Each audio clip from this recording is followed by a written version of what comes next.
Hi, Dr. Bulan, can you hear me? I can hear you in the video, but we can't hear you. There's a lot of background noise.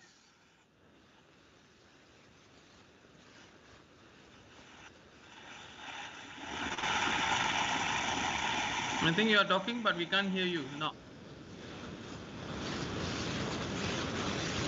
But there is a lot of background noise coming from your side.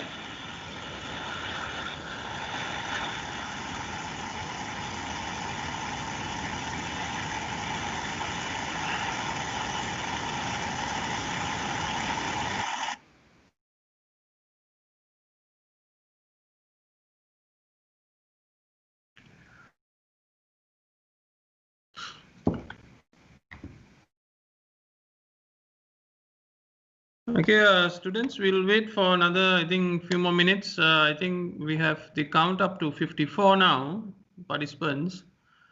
We should have roughly about 100. So let's just give it 1 or 2 more minutes. By the way, today is contract law and all the laws related to engineering. I've already uploaded the files in the Microsoft Team folder. If you want, you can download it, or if you have it earlier, you can go through it first.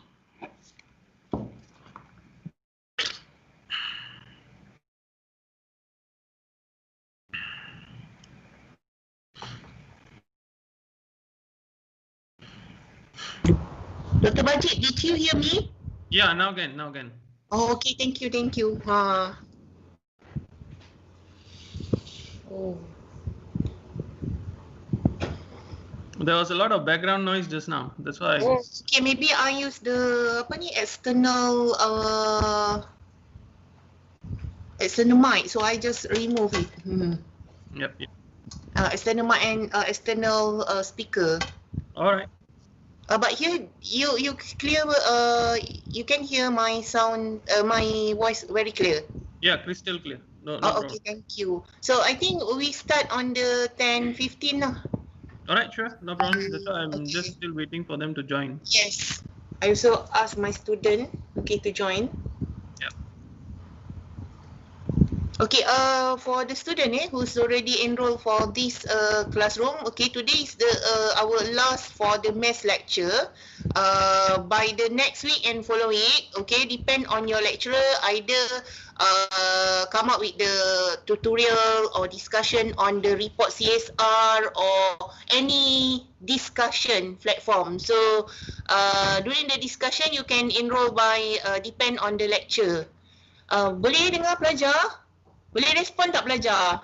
Siapa-siapa boleh respon? Boleh.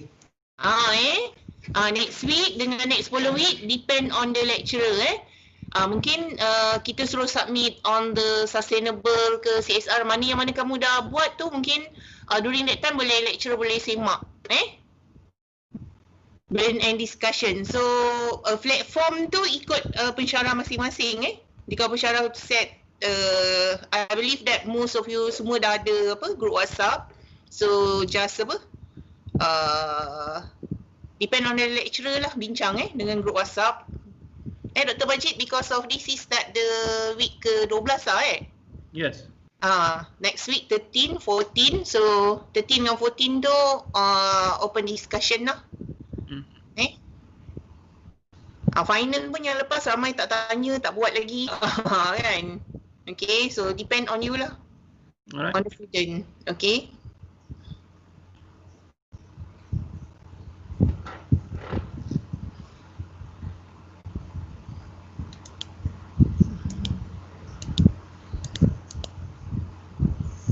Ya, Dr. Bajit, start. Alright. Okay.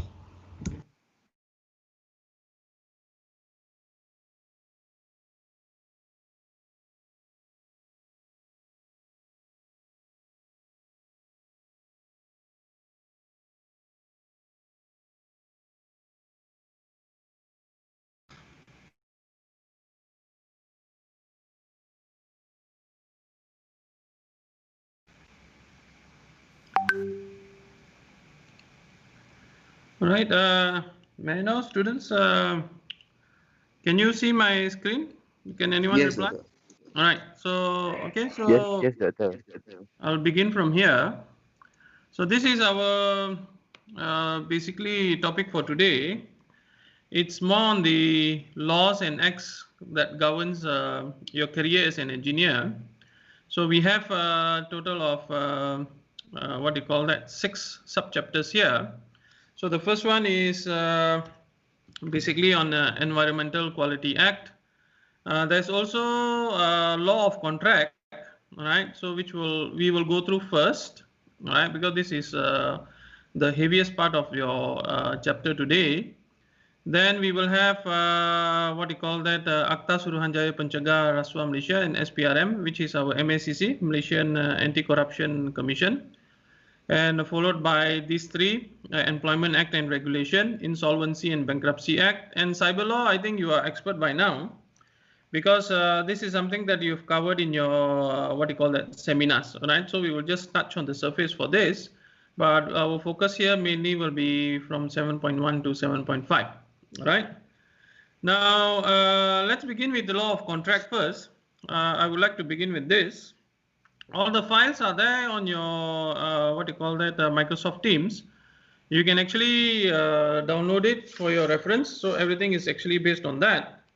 And this is what you can see here, Contract Act 1950. So all the laws of Malaysia. So you can actually get a booklet that explains all the related information for the contracts law in Malaysia. All right. So this was under Contracts Act 1950. So this book is available. So if you are in charge of, let's say, once you become an engineer, you need to go through a lot of contractual documents.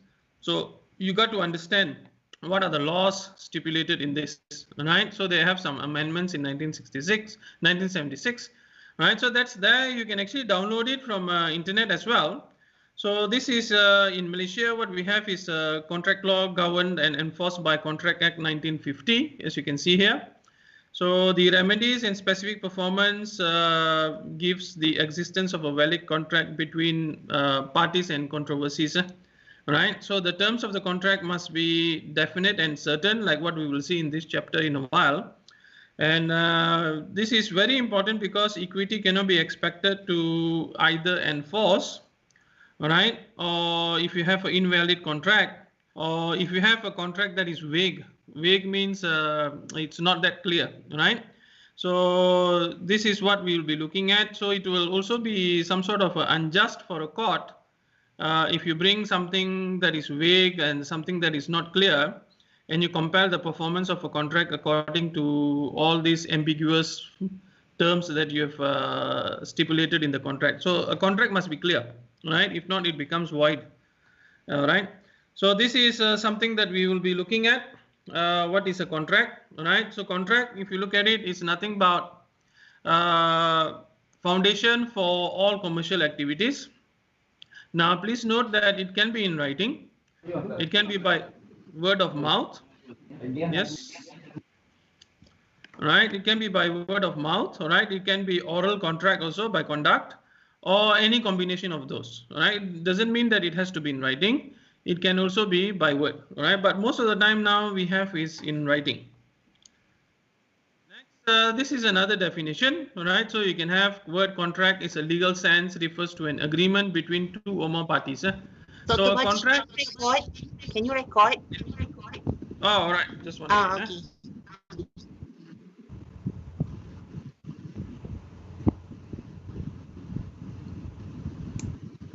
Okay, started recording.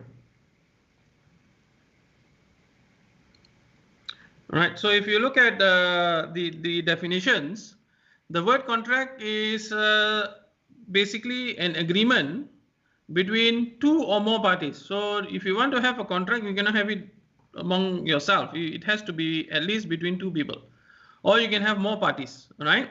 And it is legally binding. Legally binding means it's a contractual what you call that? It's binding in the sense that you can take it to court if someone is not following the terms of the contract. All right. So that is why it is very important for you to understand how to read a contract, how to make a contract and all those things. So today is just a very simple overview on what contract is all about, right? And contract defined as an agreement enforceable by the law, right? Enforceable here means if one party doesn't want to follow, you can actually use the help of the law system, right, that you have in a country to enforce it, okay? We will see that later. So another definition here is a contract is an agreement between two or more parties which is enforceable at law. So these are all the three definitions that you have. Now, general principle, you have freedom of contract, all right? So nobody is going to stop you from entering into a contract. When you enter into a contract, it should be without any pressure, all right? And both parties, all right, if there are any parties, they are actually free to decide all the terms of the contract, right? So there is no pressure, right? Everyone should be basically doing this on a free consent, free will, right? And these are the basic elements of the contract that you have, which we will cover very, as I said, we'll be only touching the surface. If you want to know this, you got to spend a lot of time on this, all right? So what you have is, in order to form a contract, enforceable by law is what we discussed, you must have these elements, right? So the elements here are offer, acceptance, consideration, right, intention, capacity, freedom, right, and certainty of a contract. So if you have all these elements, all these 6 elements, right, then you can say that you have what you call legally binding contract, right? So this is what we call elements of a contract. Then you also have a function of a contract, all right? So function here, you talk about legal recording of transactions, which you have between individuals or business entities, all right? So it's always between two parties. As mentioned, a contract can be as simple as oral agreement, all right, between two people. You can settle this with just a simple handshake, all right? So if it's an oral agreement, or it can be a very complex contract, right, between two companies that take months to negotiate, and you have a big team of lawyers to negotiate your contract, all right? So it can go from a simple contract to a very complicated contract, all right? So that is on elements of contract. So now we will see the lessons outline. So these are the lesson outlines that we have, right? So we've gone through the introduction. Now we will see what are the elements of a contract. So we have all these 8 parts that we need to cover. So by the way, you have all this in Contracts Act 1950. And when is the contract void and when is it illegal, right? So we will be covering that as well. And if you want to discharge the contract, right, and how to discharge it, and then what are the remedies, right, if you don't want to follow the contract. So the first thing first, right? So contract, as I said, these are the definitions that we've gone through. So you have a function. So I've already explained to you what is the function, all right? So mainly it is used to facilitate forward planning of the transaction in terms of cost and value, responsibilities of parties, and preparation for contingencies, okay?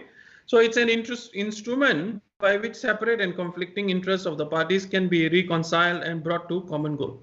So if you have any disputes, you can actually refer back to the contract so that you can actually come back to the common goal that you've actually agreed on at the beginning. So these are the elements of a contract as I've discussed with you earlier, all right? You have videos, right? So these videos are for you to go through. I will not go through with you in the class, but make sure that you know that there are videos. So there is a video here that explains to you what is a contract. So contract is based on the earlier slides that we've covered. So you've got a short video that you can actually look at. It also explains to you what is a contract. Then we go on to the next part, what is an offer, right? So offer, if you go through the video, I will not play the video here, but this is for you to go through after class so that you are able to know what is contract, what is offer and acceptance in depth. So when you talk about offer, right? Offer is nothing but expression of willingness to contract on specified terms, right? So it is made with the intention that it is to be binding once accepted by the person to whom it is addressed. So just like your PTPTN, I'm sure when you take your PTPTN loan, you would have signed something, right? So that was a contract between you and the PTPTN. So it is a binding document. So once you have accepted the contract, then you got to follow the terms and conditions that is stated in the contract. So you must have an objective, right? You must have intent by the offerer, okay, to be bound by the offer if accepted by any other party. So the offerer here will be bound if his words or conduct are such as to induce a reasonable third-party observer to believe that he intends to be bound. So these are all the technical law terms that you must understand when it's related to offer, right? So an offer can be addressed to a single person, so it can be one-to-one, or it can go to a specified group of persons, right? Or to the world at large, okay? An example will be if you have a reward poster of a lost pet. So if you have a lost pet, you want to give a reward. Let's say if you find the cat that is missing, you want to give them a reward of 200 ringgit. That is also a contract, right? So you must make an offer by words or by conduct, right? So those are some of the things that you should understand. And then we go to what is acceptance. So acceptance is basically nothing but a final and unqualified expression of assent to the terms of an offer. So once you have offer, so whether you accept the offers or not, so that is actually listed under the acceptance, right? So you must have an objective manifestation, right, by the recipient of the offer if you have intention to be bound by its terms. So what are the terms that you are putting up? So offer must be accepted in accordance with its precise terms. If it is to form an agreement, it must exactly match the offer and all terms must be accepted. So that is under acceptance, okay? So you know what is offer, you know what is acceptance. Now we go to the third one, which is consideration. All right, so what is consideration? So you will need to look at the video to see what is consideration. So here consideration, if you look at the common law that we have, right? So a promise, right, is not as a general rule binding as a contract. So if you make a promise in a contract, unless you support it by consideration, right? So if you have a promise in a contract, right, and if you don't have a consideration here can also be known as a deed, right? So it is something of value. So when you talk about consideration, consideration is nothing but is something of a value which is given for a promise, and it is required in order to make the promise enforceable as in a contract, right? So that is consideration. So it's either some detriment to the promise, right? So you may give a value, or some benefit to the promiser in that he may receive value. Okay, so what is the value that you're going to get out of the contract? So an example, if you have a payment by a buyer, right, that is a consideration for the seller's promise to deliver goods. So you want to deliver some good. So if you deliver the good, the payment will be given to you. So that is something that falls under the category of consideration, right? So although a promise has no contractual force unless some values have been given to it. So if you promise something, I will deliver something. But if you don't give it some consideration, then it is again not legally binding, right? So you must have some value must be given to it. If you don't give any value, then it won't be accepted as a contract, right? So courts do not in general ask whether adequate value has been given. So it doesn't need to be what you call a very high value. You can also give a value of 1 ringgit. You can sign a contract and you say that the value is only 1 ringgit. So you must put a value. So that falls under consideration. So this is if you look at what you call that, the YouTube video that is attached to this link, and you will know further what they mean by consideration. So all in all, in short, in summary, what they're trying to say here is, if you offer something, there must be a value attached to it. So you can't offer something without any value to it. So that is under consideration. All right.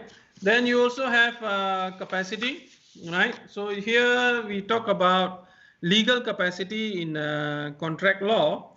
So when you have a contract, usually you have 2 or more parties that enter the contract. So a party may be individual, a group of people, or even an artificial person such as a corporation. So when you have a big corporation, then you name it as some sort of artificial person. So the parties to a contract must have the legal capacity to enter into the contract. So here legal capacity here means you must be an adult. So if you are not an adult, right? So if you lack the capacity, right? So minus means someone who is not what you call that, attain the age of 18. Let's say if you are under 18, you are considered minor. So the minors cannot sign a contract, right? So because you don't have the capacity, right? So any contract involving a minor is voidable. Voidable means it's not enforceable, right? So when a contract involves a minor goes unfulfilled, it may be affirmed or disaffirmed when a minor reaches maturity, right? But most of the time, this will be not accepted. So it has to be following the guidelines. So legal capacity here means you must have the capacity to sign the contract if you are a minor or someone who has not reached the legal age. So most of the countries legal age is 18. Some countries the legal age is 21. So you got to follow that, right? So this is on the capacity. Then you have intention, right? So intention here is basically related to tort. Okay. So if you look at this tort, intentional torts. So tort is nothing but a common law jurisdiction. In other words, you can call it as a civil wrong. So this has got to do with breach of contract, right? So that causes a claimant to suffer loss or harm resulting in legal liability for the person who commits the tortious act. Tortious act means you breach the contract, right? So it can include intentional infliction of emotional stress, negligence, financial losses, injuries, invasion of privacy, and many other things. All right. So that is under intentional law torts. Okay. So next we come to free consent. Right. So here you have free consent. So under Section 10 of Contract Act, agreement contracts if they are made by the free consent of the parties. So Section 14 you have consent is free. Consent means you give your willingness to sign the document, right? So you can only sign the document when you have followed one or more of these 5 points, right? So Section 15 here explains what is coercion. Section 16 under undue influence, that means no one is influencing you. Whether are there any elements of fraud involved, right? Whether things were misrepresented, right? Or whether there were any mistakes involved in the signing of the contract. So void here means agreement that lacks any legal effect from the beginning, right? So if you don't have any legal effect, then the contract is void, right? So contract and agreement which is enforceable by law adoption of one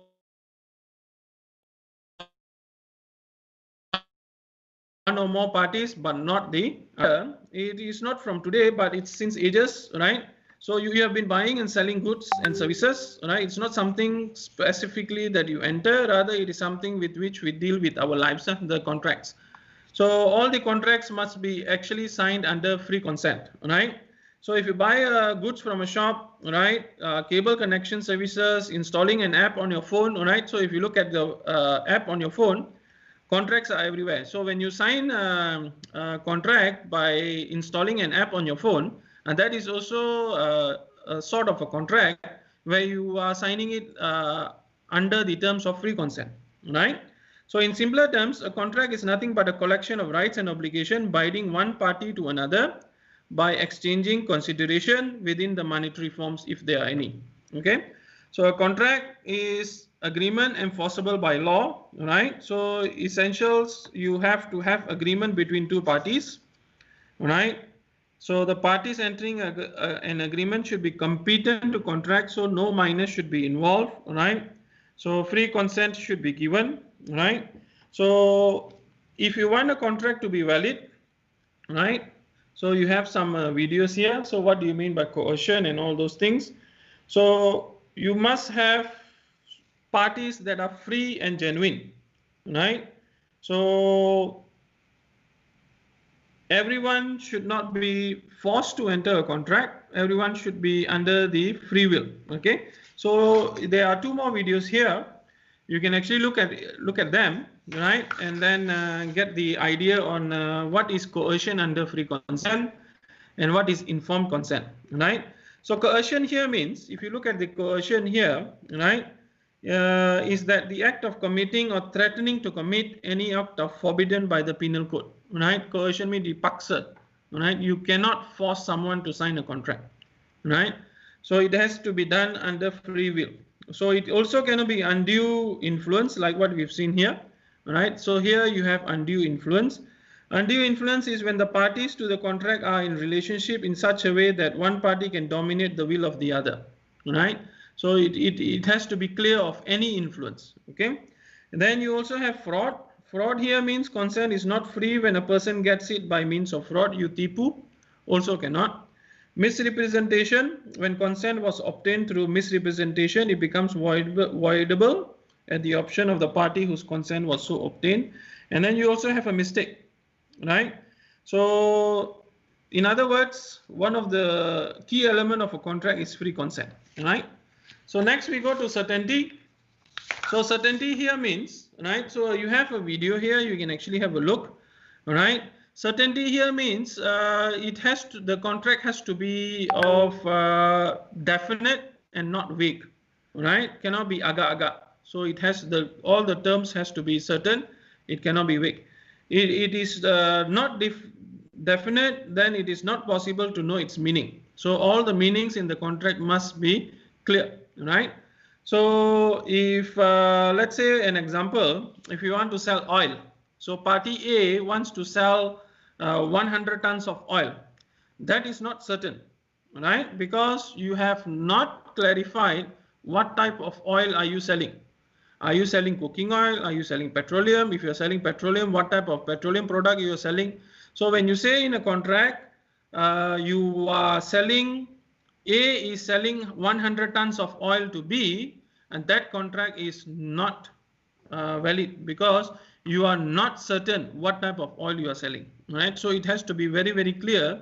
If you put terms in it, so all the terms must be very, very clear, right? So the agreement will be void if it doesn't fall under this category of certainty, right? So these are some of the things that you need to know under the elements of contract. So you have another one, all right? Few more videos here. So you have void, valid, and voidable. So know the difference of your real estate. So exam. So this is basically, if you're talking about, don't worry about the real estate exam. So the YouTube here is basically talking to you on what is void, valid, and voidable, right? And then how to enforce a contract, right? What is the breach, okay? And remedies, which we'll discuss in a while. And what is a void contract, okay? Right? So these are some of the things that you should know, right? Now we go to discharge of contract. So discharge here means you are not going to follow the contract.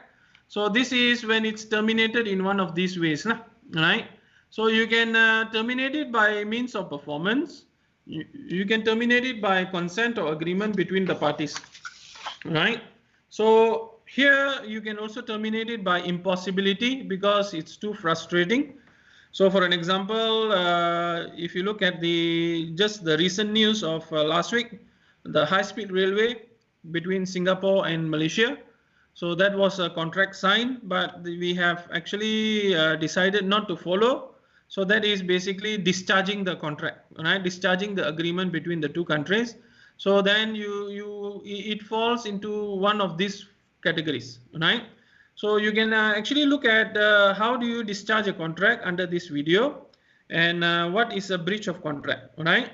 So discharge of contract definition here, what you're trying to say is it takes place when parties discharge or perform their duties or obligations as required by the contract. Performance thus signifies the end of contract, right? And non-performance of the required duties and obligation by either both parties leads to the termination of the contract. So you terminate the contract. So that is under discharge of contract, right?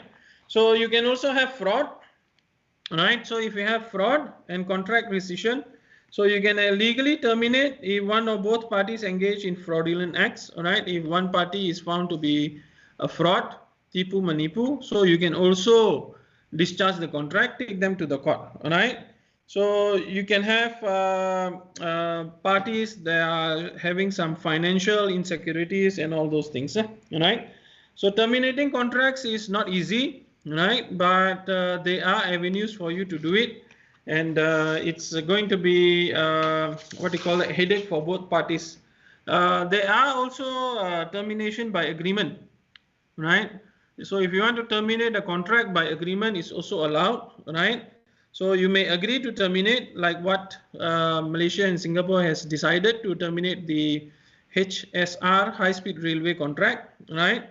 Under certain conditions. So here, Malaysia, when they terminated the agreement, they've got to pay some compensation to Singapore, right? So some say it's valued about 300 million ringgit. So because Singaporean has got some obligations, and under new circumstances, it was not favorable to either party.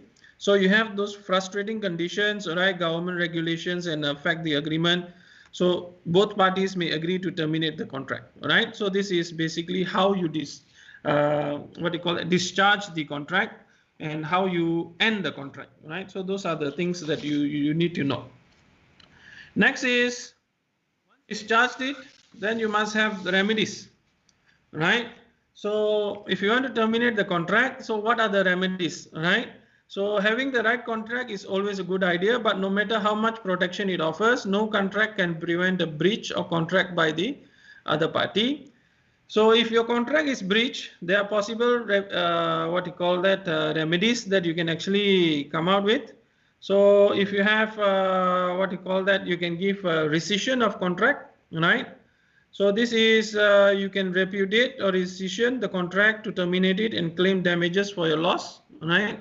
So if you have anything that you've invested, right, so you can actually charge the other party. So this is given under section 40. If there are any damages, right, so specifies the amount of paid if other side breaks the contract. If in the contract is written, then you got to pay damages, like what Malaysia is going to do to Singapore. So we have to pay them damages for not going through with the high-speed railway system, right? So that is another example. So you can also have special performance. So under special performance, you can have one party goes to court. You can go and get the court order, right? And the court order can then ask the other party to actually follow the contractual terms or pay the other party whatever damages that you have actually agreed. So this is under specific performances, right? So that is on remedies, right? So this is what we've actually gone through, right? So elements of contract that we've done, okay? So you will see that again, this is just to recap. What are the offers, what are the acceptance, consideration, capacity, intention, free consent, certainty, and valid object, right? Offer is what we've gone through. So these are with examples again, right? So offer here, you have a proposal when a person signifies his willingness to do or abstain from doing anything, right? So you give a proposal or offer. So it's like your FYP projects. When you propose that you're going to do that for your FYP2, and that is some sort of like what you have in a contract as well, because you are proposing that, right? You're offering something which is capable of being converted into an agreement by its acceptance. So once everyone agrees, then it is accepted. So once it's accepted, then you can go on to the next element of the contract, right? So if you don't have an offer, all right, or you don't have acceptance, or you must have, in other words, what you need is someone must offer something and someone else must accept. So if you are just having offer and nobody is accepting it, then the contract is void. Then you can't have the contract, right? So elements of contract here means you must have offer and acceptance. Without these two, the contract is void, okay? So that is on offer. So you can see these are the cases that you have, right? Cahill and carbolic smoke ball, right? Offer made to the rest of the world, but the contract is made with that limited portion of the public who came forward and perform the condition, right? So this is basically an offer made to the world, right, to the general public. Okay, so that is on what you call that offer. So this is again some of the cases that you have, right?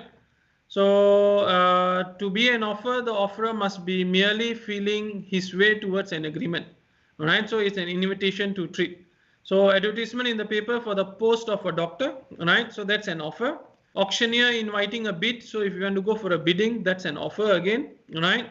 Catalog advertising goods for sale, that's an offer. Okay. So it can be oral or written as long as it is not required to be written by law.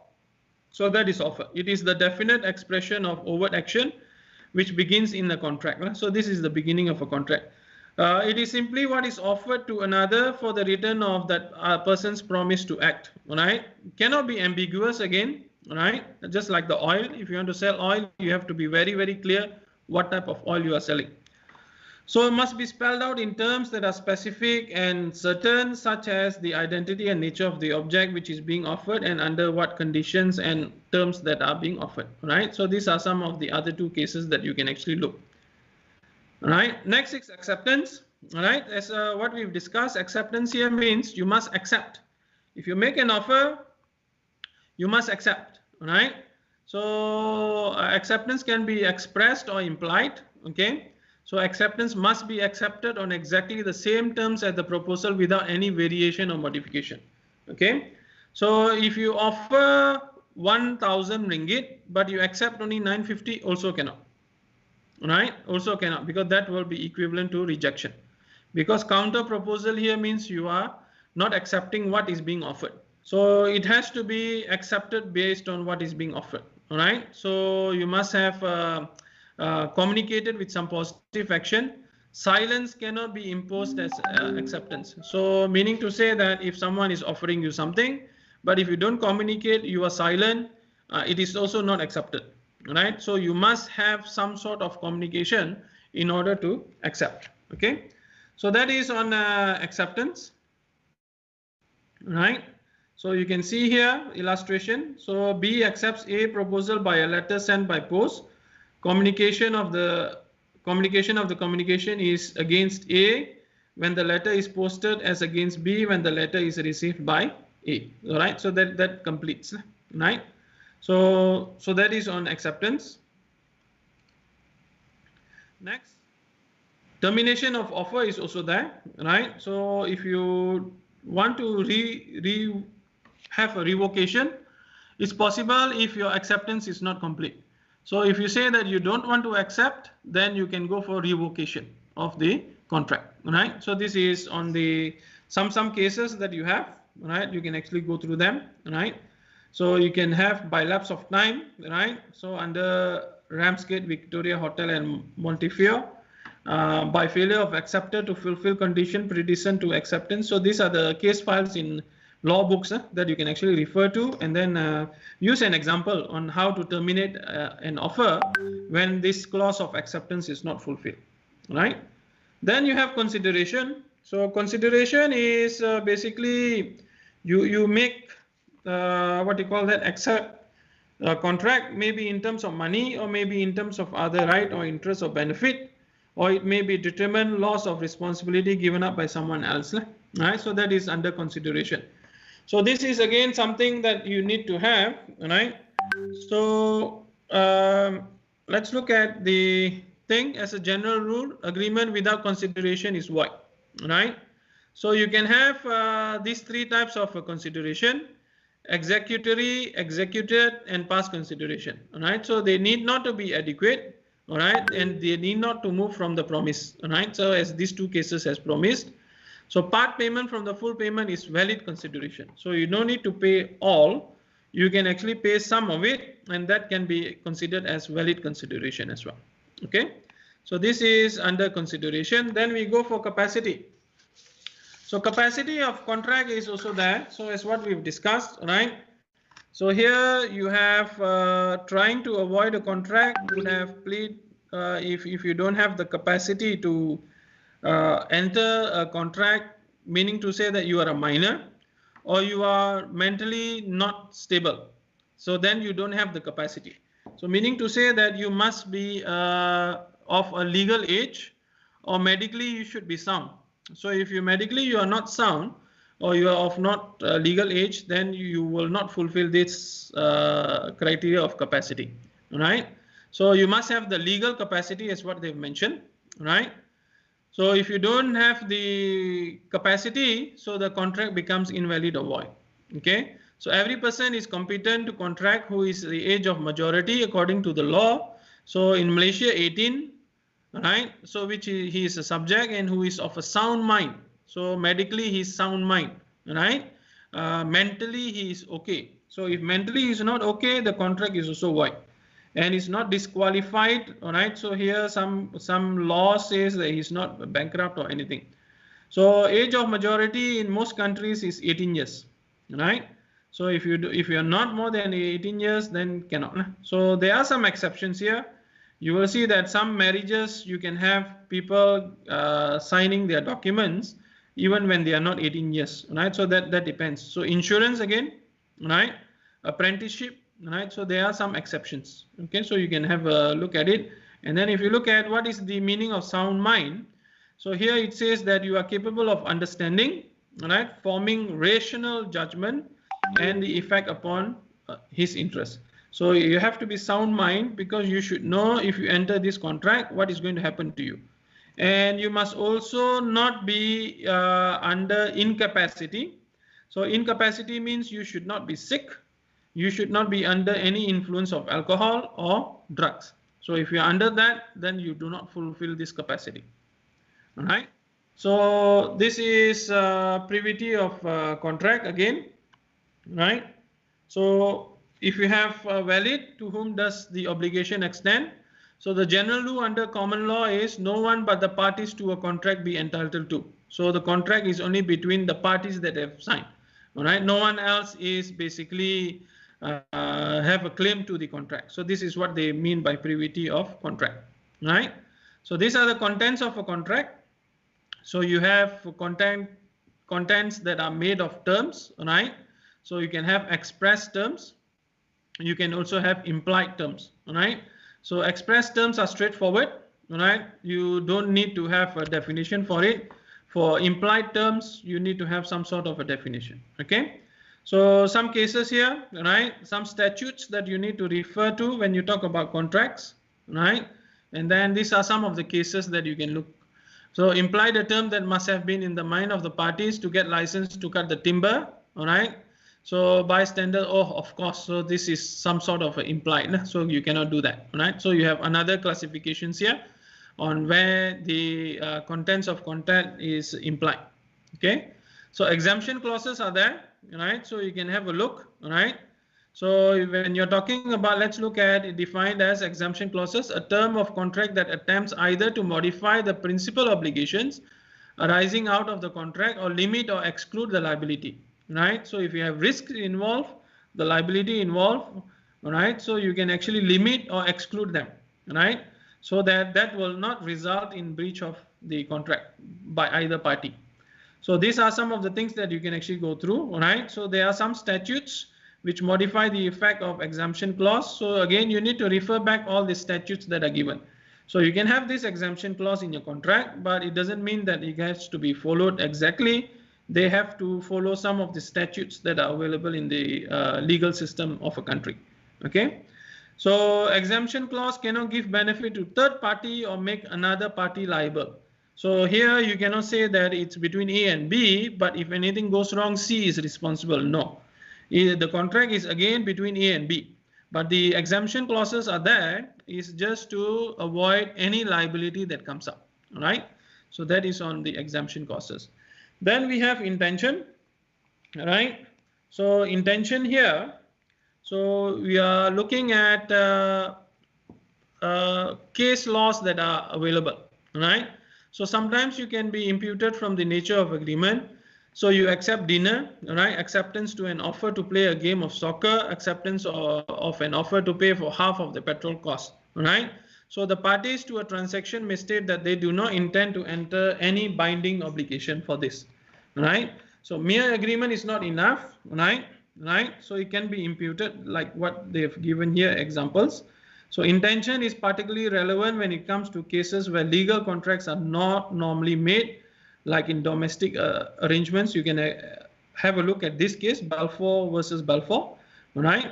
So here intention is in its simplest form is to create legal relations, means that the parties must intend to enter into a legally binding arrangement in which the rights and obligation of the agreement are enforceable, right?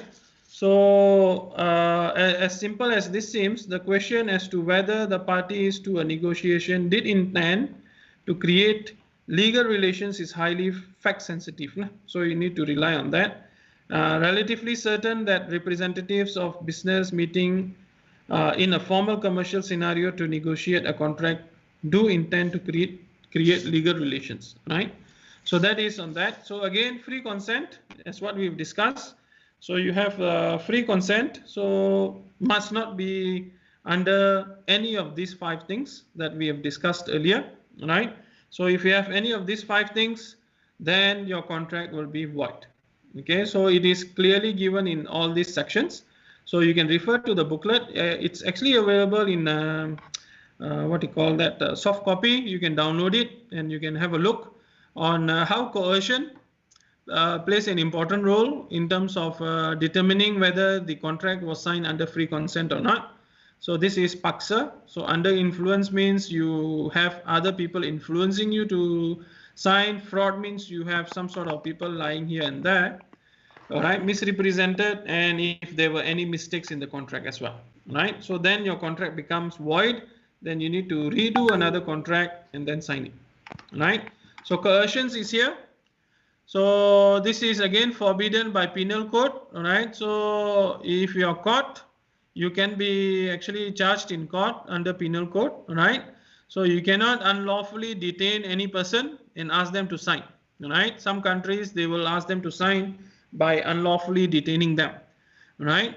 So you cannot do that, because that if you do that, it will fall under the category of coercion, right? So this is, again, you have some cases here.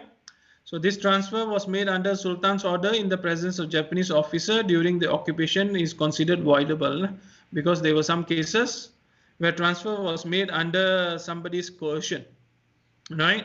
So you also have this case, right? Payment of extra 4,000 under threats to cancel booking of houses. So this when you have this falls under coercion, and that will ensure that the contract is void.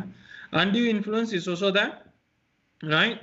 So the relations subsisting between the parties are such that one of the parties is in position to dominate the will. So this is also not accepted.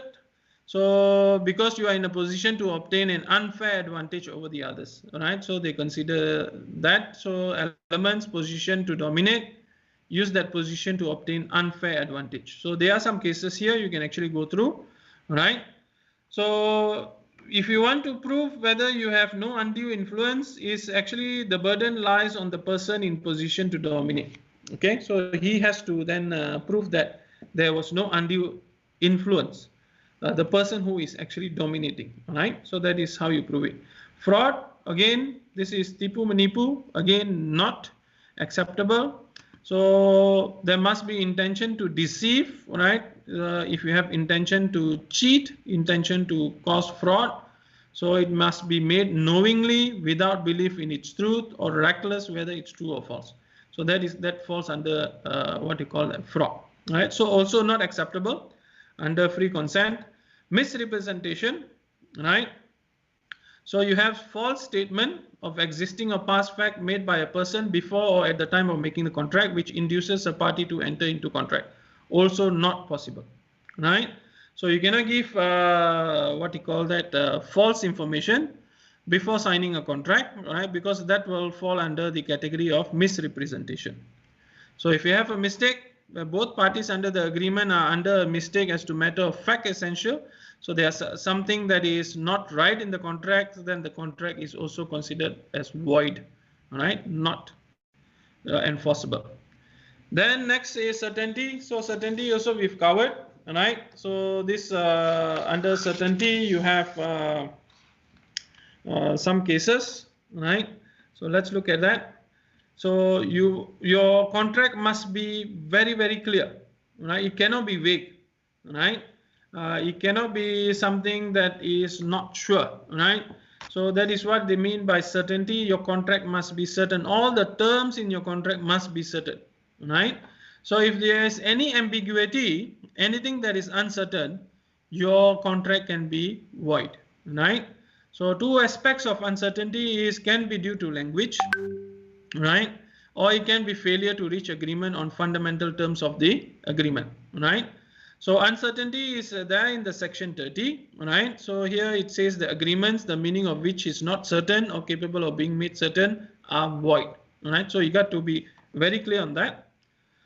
Now we go to the almost to the last of this section, which is when is the contract void and when is it an illegal contract, right? So that is this part here.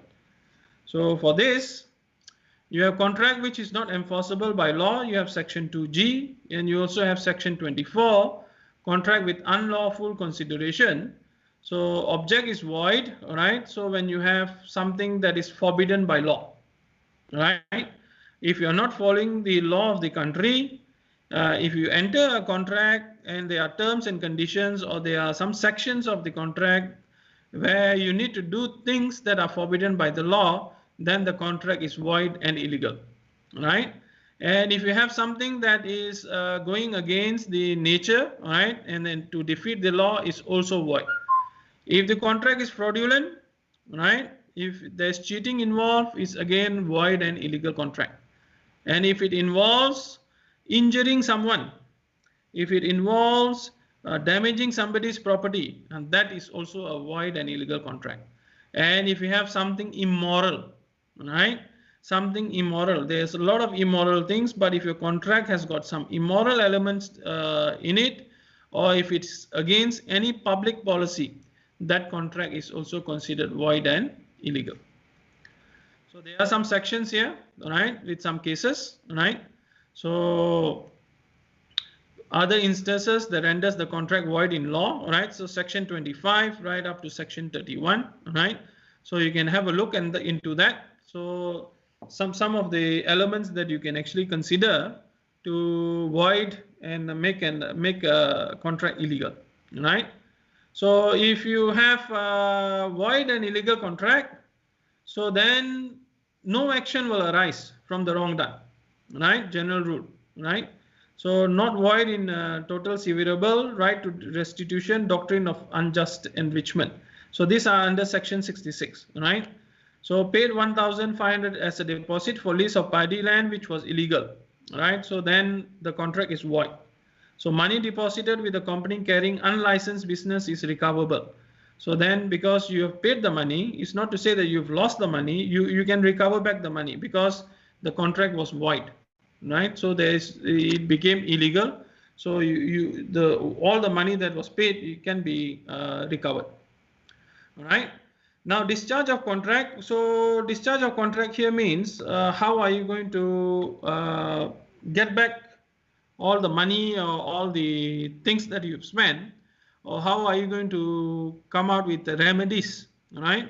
So once the contract is breached, okay, so you will have terms, right? So as what we've discussed, it can be by performance, it can be by consent or agreement between the parties. So this is if you don't want to have the contract, that means you nak menamatkan contract, right? So if you want to cancel the contract, so the contract can be cancelled, right, by any of these four elements here. So you can go by performance, you can go by consent or agreement between the parties, or it can be because both the parties are frustrated. So there's frustration, impossibility, or it can be due to breach, right? So if you go by performance, performance must be strictly in accordance with the terms of the contract, right? So you must either perform or offer to perform their respective promises unless such performance has been dispensed with by any law, right? So when time is of essence, so performance by third party is there. So if a promisee accepts performance from a third party, cannot afterwards enforce it against the promiser. So this is by consent or agreement, all right? So you can also have that. So if you have the parties to a contract agree to substitute a new contract for it or to rescind or alter it, the original contract need not to be performed. Okay, so this is by consent. So both agrees to not go through with the contract. You can also have frustration, right? So when things become impossible or by reason of some event which his promisor would not prevent becomes void when the act becomes impossible or unlawful. So you can also discharge the contract, right? So these are some of the points that you can actually go through, right? So court will examine the circumstances surrounding the frustration, including whether it is self-induced or not, right? So sometimes it can be because of natural disaster. Sometimes it can be because of act of war like COVID-19. There will be a lot of contracts that can't be fulfilled. So here you can actually use that as a impossibility or frustration to discharge your contract. So you can also breach your contract, right? So section 40 says when a party to a contract has refused to perform or disabled himself from performing his promise in its entirety, the promisee to the contract unless he has signified by words or conduct his acquiescence in its continuances. So you can stop. So you can breach it, right? So these are given by section 40 and section 65, right? And then next we go to the remedies. So these are the remedies that we have. If you want to rescission of contract under section 40, so there are several remedies provided by the law to give relief to the party. So if let's say you want to breach a contract, so what are the ways to come out of it? You can actually have a rescission of the contract, that is under section 40, or you pay damages. So you can pay damages, or you give some specific performance, all right, under the Specific Relief Act 1950, or you can get an injunction. So injunction from the court gives you the under Special Relief Act, right? So under section 40 of contract law, rescission is said when a party to a contract has refused to perform or disable himself from performing, right, his promise in its entirety. So then unless he is signified, then you can actually break the contract as what is given, right? So it dealt with previous part in section 40. So these are the damages. So you can grant the damages, right, based on the compensation that you've outlined in your contract, right, based on section 74. So when a contract has been broken, the party who suffers is entitled to receive a compensation. So you have to show that you are suffering some sort of a damage. So if there is damage and you can prove it, then you are entitled for compensation, right? So you can also have section 74 for other expenses incurred as a result of the breach, right? As we've been discussing earlier, we've cancelled the high-speed railway between Singapore and Malaysia, and as a result, because Malaysia wanted to cancel it, we have to pay some damage. So that damage is roughly about 300 million ringgit. So that is an example of remedies to cancellation of a contract, right? So when a contract has been broken, if a sum is named in the contract as the amount to be paid in case of such breach, you can have that, or any other stipulation by way of penalty. The party complaining of the breach is entitled to receive reasonable compensation not exceeding the sum named or penalty stipulated for, right? If the total contract was few billion and you pay only 300 million, it's still considered okay, right? But that is because of the breach of contract. You can also have special relief, right? So this is under special relief. You have Special Relief Act, right? So circumstances where no special release can be enforced is this, right? So when you have contracts like uncertain terms, recoverable by nature, made by trustee in excess, breach of their power, made on behalf of public or private corporation in excess of its power. So these are some of the situations where you cannot apply special relief. So they do provide, Special Relief Act do provide remedy of specific performance, right? But this under section 20, you cannot be enforced, right, under special relief. So injunction is also there, right? So you have two types of injunction. So you can have interim injunction or perpetual injunction. So in interim injunction, you used by a party to maintain the status quo, right?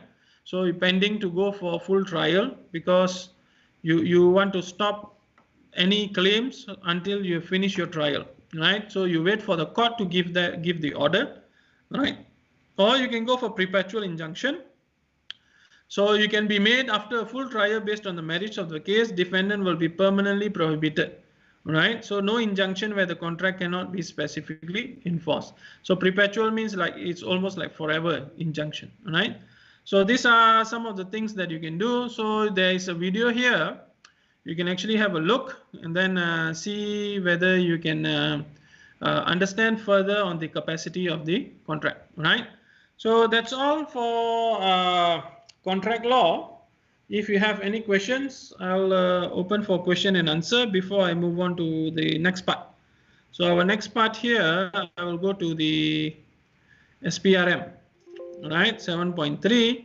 Then as we go along, we will come back again, right? So any question on law of contract first? You can type in if you want, or you can ask anything. Or are you all still there?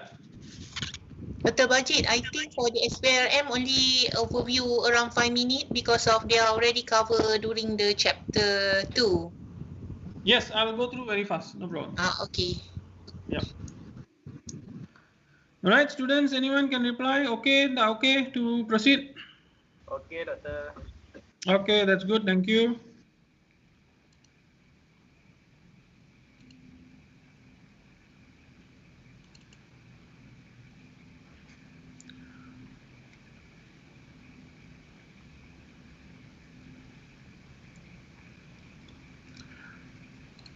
Right, so this is under our SPRM, right, Malaysian Anti-Corruption Commission. So this is under Act 2009.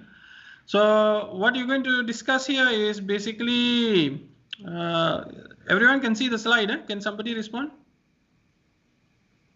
Can. Can, all right.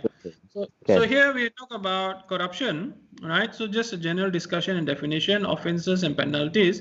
It's more on what you call that awareness for this, so that when you become an engineer, you refrain yourself from becoming, how to say, what you call that, getting involved in corrupt cases.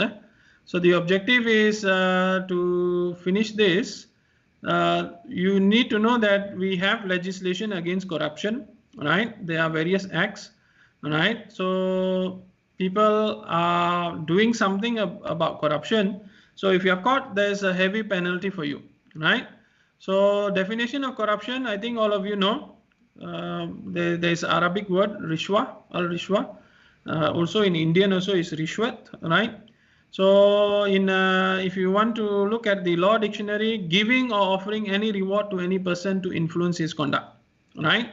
Or the misuse of public power for private profit. So this you can see, this involves politicians mostly, or this involves our general public, right? So that is a general definition of corruption. So generally understood to be giving or offering any reward, right? So this is not something that we want, right? Because corruption, it signals the failure of leadership as personal ambitions and political objectives are unlawfully interlinked, right? So if you look at this, a definition of corruption here is a transaction of money because of greed plus opportunity, and you minus the transparency that gives rise to corruption, right? So again, something that SPRM has come out. They do it because of greed, right? Greed, want to what you call that, have luxury life, irresponsible, and they are not what you call that, amanah, mengkhianati amanah, right? These are some of the cases. You can see people caught, immigrations, right? 2.3 million. So that's through corruption, because if you are an immigration officer in Malaysia, there is no way for you to have that much money, okay? And this is another one, right? 720,000, right? Dirampas pegawai hutan because you take corruption. So this is what happens, right? So monopoly plus description minus accountability minus integrity will also cause corruption as well, right? So if you don't have integrity, you don't have accountability, you are considered as corrupt. Now, most importantly is gratification here, So gratification is also, it also falls under corruption. If you receive any money, donation, gift, loan, fee, reward, valuable or property or anything, right, movable or immovable or any similar advantage, right? So any payment, release or discharge or liquidation of any loan, that is under gratification. Okay, so that is also considered as corrupt, right? So if you look at this, gratification is not restricted to money alone. It can be anything that gratifies the receiver, which would include sexual favors or anything which is money or money's worth. So you can see the halal scandal now with the imported meat that involved this sexual favors and also money. So that is gratification. So you give that because you want to have something done, right? So common terms in Malaysia, if you see what is corruption, they say subtle, coffee money, kautim, under counter, under table, misuse of power or grease. So these are the common terms of corruption. Gratification yang you want to give is all this. You can give gifts, right? You can give money, you can have services, you can have air ticket, you can have post, you can give contracts, right? You can give loans from banks, or you can look at point number 8. Political contribution is also considered as gratification, right? So this is your offenses, right? If you have all of that, soliciting or receiving bribe, right? These are all under corruption offenses. So this is under section 16, right? So you are considered what you call that, liable for legal action under SPRM Act, right? So these are the penalties, right, that will be given. So all of them are charged, right? Didakwa terima rasuah 390,000, not a small sum. They are there always in the newspaper. So immigration officer again, right, just 3,500 to release a foreign worker, right? And look at this, only 30 ringgit. So jailed and fined for 30 ringgit bribe. So this happened in Klang, very near to us, right? And he was asked to pay a fine 333 times over, so 10,000 ringgit, right? And sentenced to 14 days in jail. So it doesn't matter whether you take 10 ringgit, 1 ringgit, 2 ringgit or what, the consequences are going to be heavy. So you got to be very clear on that, right? This is also something related to education sector. You can have this. So this is very much related to very close to us, right? So there was also a case, right? So gratification here again, right? Sexual favor. This is also not acceptable, right? So all the offenses will be prosecuted, right? And these are some of the examples again, right? So suppliers giving you, sponsor your golfing trip, right? So if you sponsor, because you award a project, you will be committing an offense under the MSCC Act, right? So these are again some of the examples again, right? If you are the director, what will you do, right?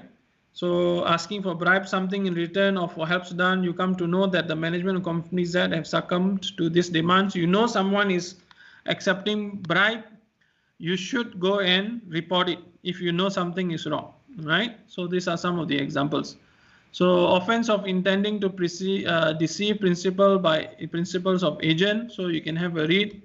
So all this is related to office supply. So some of the equipments were not given, right, but the payments were approved, right? So you have false particulars in the invoice. So this is again not acceptable. So some cases here, bekas jurutera wanita hadapi dua tuduhan tuntutan palsu. If you go for false claims, also cannot, right? So this is something that is not going to be acceptable. So if you have your position, if you are in a higher position, all right, so let's say you're a director, all right, pangara, or, you know, a minister or anything, if you look for any gratification, right, whether for you or your relative, your family members, it is an offense, right? So you also cannot do that. So you can have a look here, right, tenders, okay? So your relative is one of the tender board, and then you go and apply for tender, also cannot, right? Because that can be stipulated as what you call that, as an offense under the MEC600 Act. So penalty is there, right? So penalties is you can be jailed for not more than 20 years, right? Or you can have a fine of 5 times the sum of value, right? So whichever is higher, right? So that is again, so under that they can seize your property, okay? That means they can freeze your bank account, take over all your property, immovable property like your house and so on, right? So they can forfeit your property if there is no prosecution for an offense, right? So it's going to be very tough for you to prove that you have not received your bribes. Usually MEC600 comes after you if they've got very strong evidence, all right? Now it is your duty to report bribery, because under section 25(1), if you know that there's bribery taking place and you did not report it, you will also be liable for action, okay? So this is under section 25, legal obligation, makes it mandatory on every person to whom has been solicited or obtained or an attempt to obtain such gratification shall at earliest opportunity, right, report it to the nearest officer, okay? So this is again another one. A contractor gave a relaxed job, okay? So what do you think of this? What should you do? You should go and report this to the office. So this is again for giving a contract and they give you a small gift, not acceptable, okay? So public sectors, right, staff requested to carry out a job, right? From this, what do you do and what do you think you should do? So this is your duty and legal obligation. Your complaints, if you want to launch a complaint to the officers, all right, you can go to the nearest MEC600 officers, all right? The phone numbers are there, everything is given. Now MEC600 has got all this social media. You can interact with them, and they have this Whistleblower Act. You can, you will be basically protected by the law, right? So these are the things that you need to give if you want to provide information, all right? So you must have the date, time, people involved, witnesses, all the relevant documents, amount of money, and so on. And today, if you report them a corruption of 1 million, apparently there is a reward of 1 million back to you, right? It is the same amount that they are willing to actually reward you if the person is prosecuted and successfully sentenced to the fine and jail that they are prosecuting him under. So they also give you protection to the informers, right? So if you know something is going wrong, go and report it. You will be protected because it's specified under this section 65(1) and 2, right? So person is not liable to any prosecution or claim under any written law because of his act of disclosing information or any document to the MEC600 officer. So, right, so you will not be prosecuted, right? So this is what they want, right? If you are corrupt, then there's nothing but destruction, right? So an engineer here, so this is an engineer, right? So obtain a contract of work for the contractor and he accepted a bribe of 7,000. So he was charged, right? So of course you don't want to be in this situation. So please refrain yourself, right? A lot of immigration officers, right? Recently you've heard about 1 or 2 years back. So about 50 of them were charged in court. So these were also related to bribery and a lot of cases here. Okay. So again, something to do with corruption. So it's not something that is nice because what you consume is not going to be something that is appealing, right? So apa yang menjijik yang anda makan. So corruption is something that you are consuming as well, right? So don't do that. So this is again some motivation, right? So corruption we know is sumber yang haram, right? So again, if you provide it for your next generation, you will see that if you look at karma and all those things, so it comes in there again. Okay, so this is just Pizza. Masuk dalam basin je, jangan direndam. Ni fix bahagian atas. Petas. Right. Maybe you can mute your mic, whoever it is. Right. So look at this. Mak kata mak tak tahu nak masak apa. Right. It's a dilemma for cooking now. All right. Okay. All right. So now we are back. Now look at this diagram. Right. So look at the first one. You have rasuah. Okay. Berjudi, boleh taubat, arak. Okay. All this. Okay. Even sexual favors. But when it comes to food, only that is halal. But what about all this?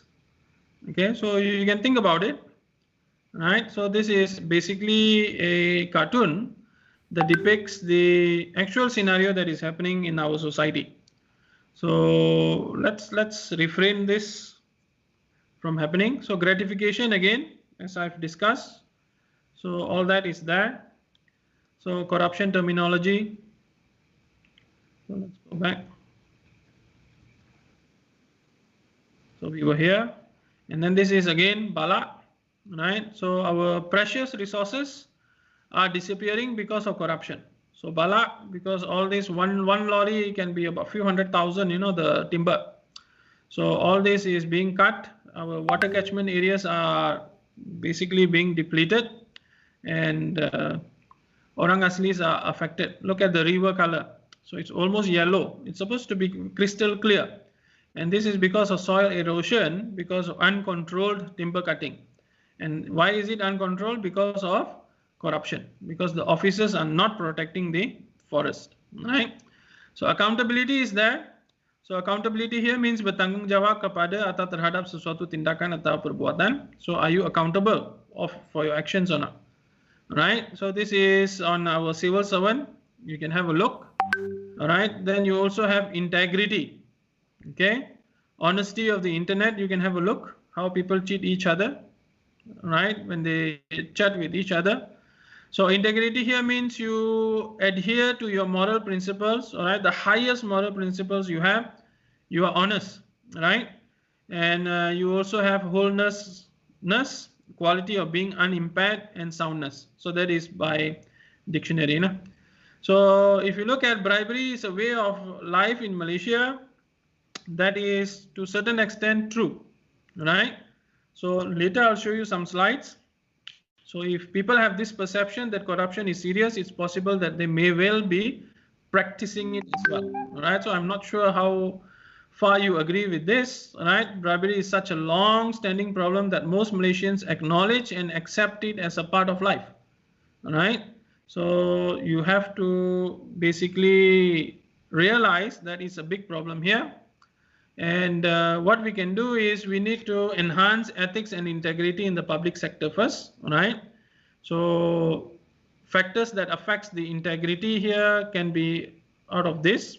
Individual weaknesses, right? Your leadership. If the leader is corrupt, then what can you do about subordinates? The systems and procedures. So if you see everything is now all online, so that is basically to cut down the corruption. Structure and institution, how well you define them, and also the culture, whether the bribery culture is acceptable or not, right? So characteristic of a leader, if you look at it, right, most of them, they want a leader who is basically honest, 83%. Competent is the second, forward-looking is 62%, and inspiring. So what they want in a leader is basically honest, right? Who is not corrupt, who is not cheating, who is not a fraud, right? So this is again leadership role, right? So if you become a leader next time, these are the three components that you must have: integrity, competence, and leadership there. So integrity here again, right? So some scores are there. You can have a look.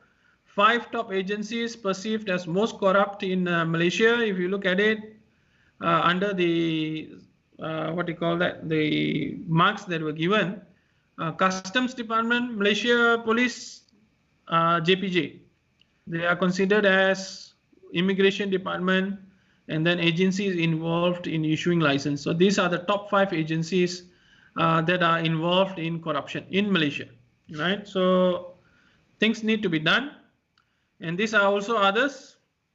You will be surprised, Puspacom is also there. Public Works Department, City Hall, Municipal Halls are also, right, 3.5.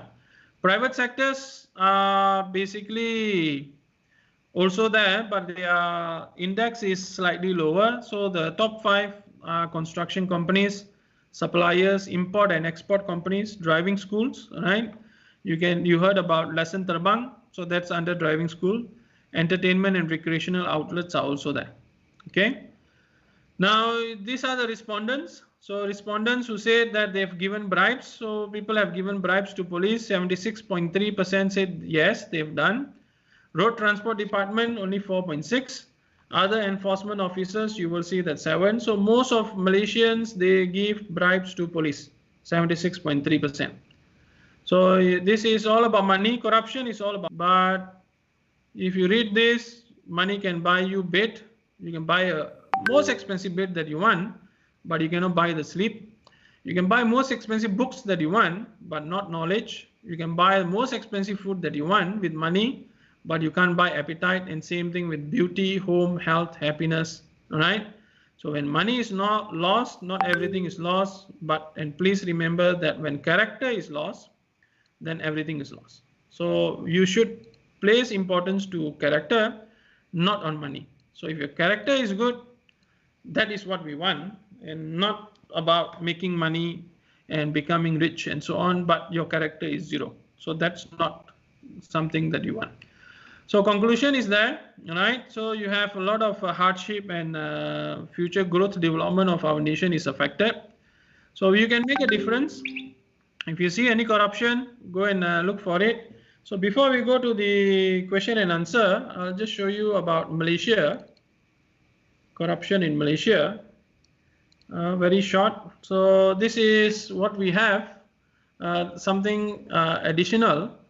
If you look at the slide here, pegawai yang paling terlibat rasuah berdasarkan peratus responden, this was done by Global Corruption Barometer 2017, as reported by Sinar Harian. Our law enforcement officers, 41%, public service people 45%, ahli majlis tempatan 48%, pemungut hasil, pegawai polis is the highest, 57%. And then you'll be surprised, even the judges are not spared. Right? So sorotan siapa yang korup di Malaysia? So this is based on respondent, right? You have judges and also the religious leaders. Right? So these are the people who have responded. And they see that, 41% of them goes for this. Police are there, and these two are the surprising elements as well, right? So this is what do Malaysians think. So if you look at the ranking, what are the most urgent issues that need to be fixed first? If you look at Malaysian, what they want to fix first is corruption, because that is the first rank. The poor governance is also there, but they want to fix corruption first before you fix the poor governance. Then the racial and religious tensions, our weak economy, and high cost of living. So high cost of living is number 5, ranked number 5. All Malaysians, they want to fix corruption. So perception is there. So this is Perception Index 2015. If you look at Malaysia, our color is somewhere here, right, at 59 to 40. And you will see that the least corrupt countries are this. So these are the least corrupt countries. So the one with the lighter shade and the one with the heavier shade here are very corrupt countries. And the most corrupt country, you will see that it's Somalia, right? So if you have a score of 100 is no corruption. If you have score of 0 is very corrupt. So these are the scores. And you can see here, Corruption Perception Index 2019. Malaysia, our score is 53, right? If you compare it to Denmark, New Zealand, Finland, even Singapore, which is our neighboring country, they've got a very high score of 85. So they are ranked number 4 in the world. So if Singapore can be almost corruption free, we should be able to do the same as well, right? So, but in terms of ASEAN, if you look at it, Malaysia is not bad. Malaysia is actually number 3 in terms of corruption index. We have Indonesia, Vietnam, Thailand, who are actually doing worse than us, all right? So this is cost of doing business in Malaysia. 50% of our business, you need to pay some money, right? You need to pay a competitor some bribery in order to get the business, where Japan is only about 1%. Singapore is also there, but Malaysia is almost 50%. Half of the businesses, you got to pay some money. Not so good news, right? So this is in Washington Post, right? So we have our Malaysia, our pride, but look at the news title. So world champion in corruption. So this is the perception that people have against us, right? And civil servants has become one of the number 1, right? Member of public arrest and prosecution. You will see that 800 people prosecuted, but only 196 people are convicted. So the conviction rate is very low. Okay. So this is 20 places in corruption perception index. So we are here. We should be somewhere here, right? So World's Bank of Ease of Doing Business, corruption. So this one, Luxembourg, if you want to do business, very good, and their corruption is also very low. But if you look at Malaysia, ease of business, our rank is here, and corruption is also very high. So we got to be somewhere here, under this line. So, but we are above this line, all right? But you will see that other countries are also there. And this is the reality. It's getting worse. Last time it was under table, above table, and including table. These are the problems. If you don't take care of corruption, your health sector affected, education affected, business sector affected, relation with foreign countries affected. So no economic development, there's no education, no check and balances, suppressed press and speech right? So as a result of that, your crime goes up, poverty, lebih banyak orang akan miskin, lack of economic development, no money there, all go for corruption. And you have culture of corruption, laws become meaningless because you can pay them, bribe them. There's no faith in government. And if you look at it, in Africa, corruption costs us about 150 billion a year, right? So these are some of the things. So of course, we don't want our country to go through this. We want to be successful. So we got to get rid of corruption, right? So this is a quote before I end this chapter.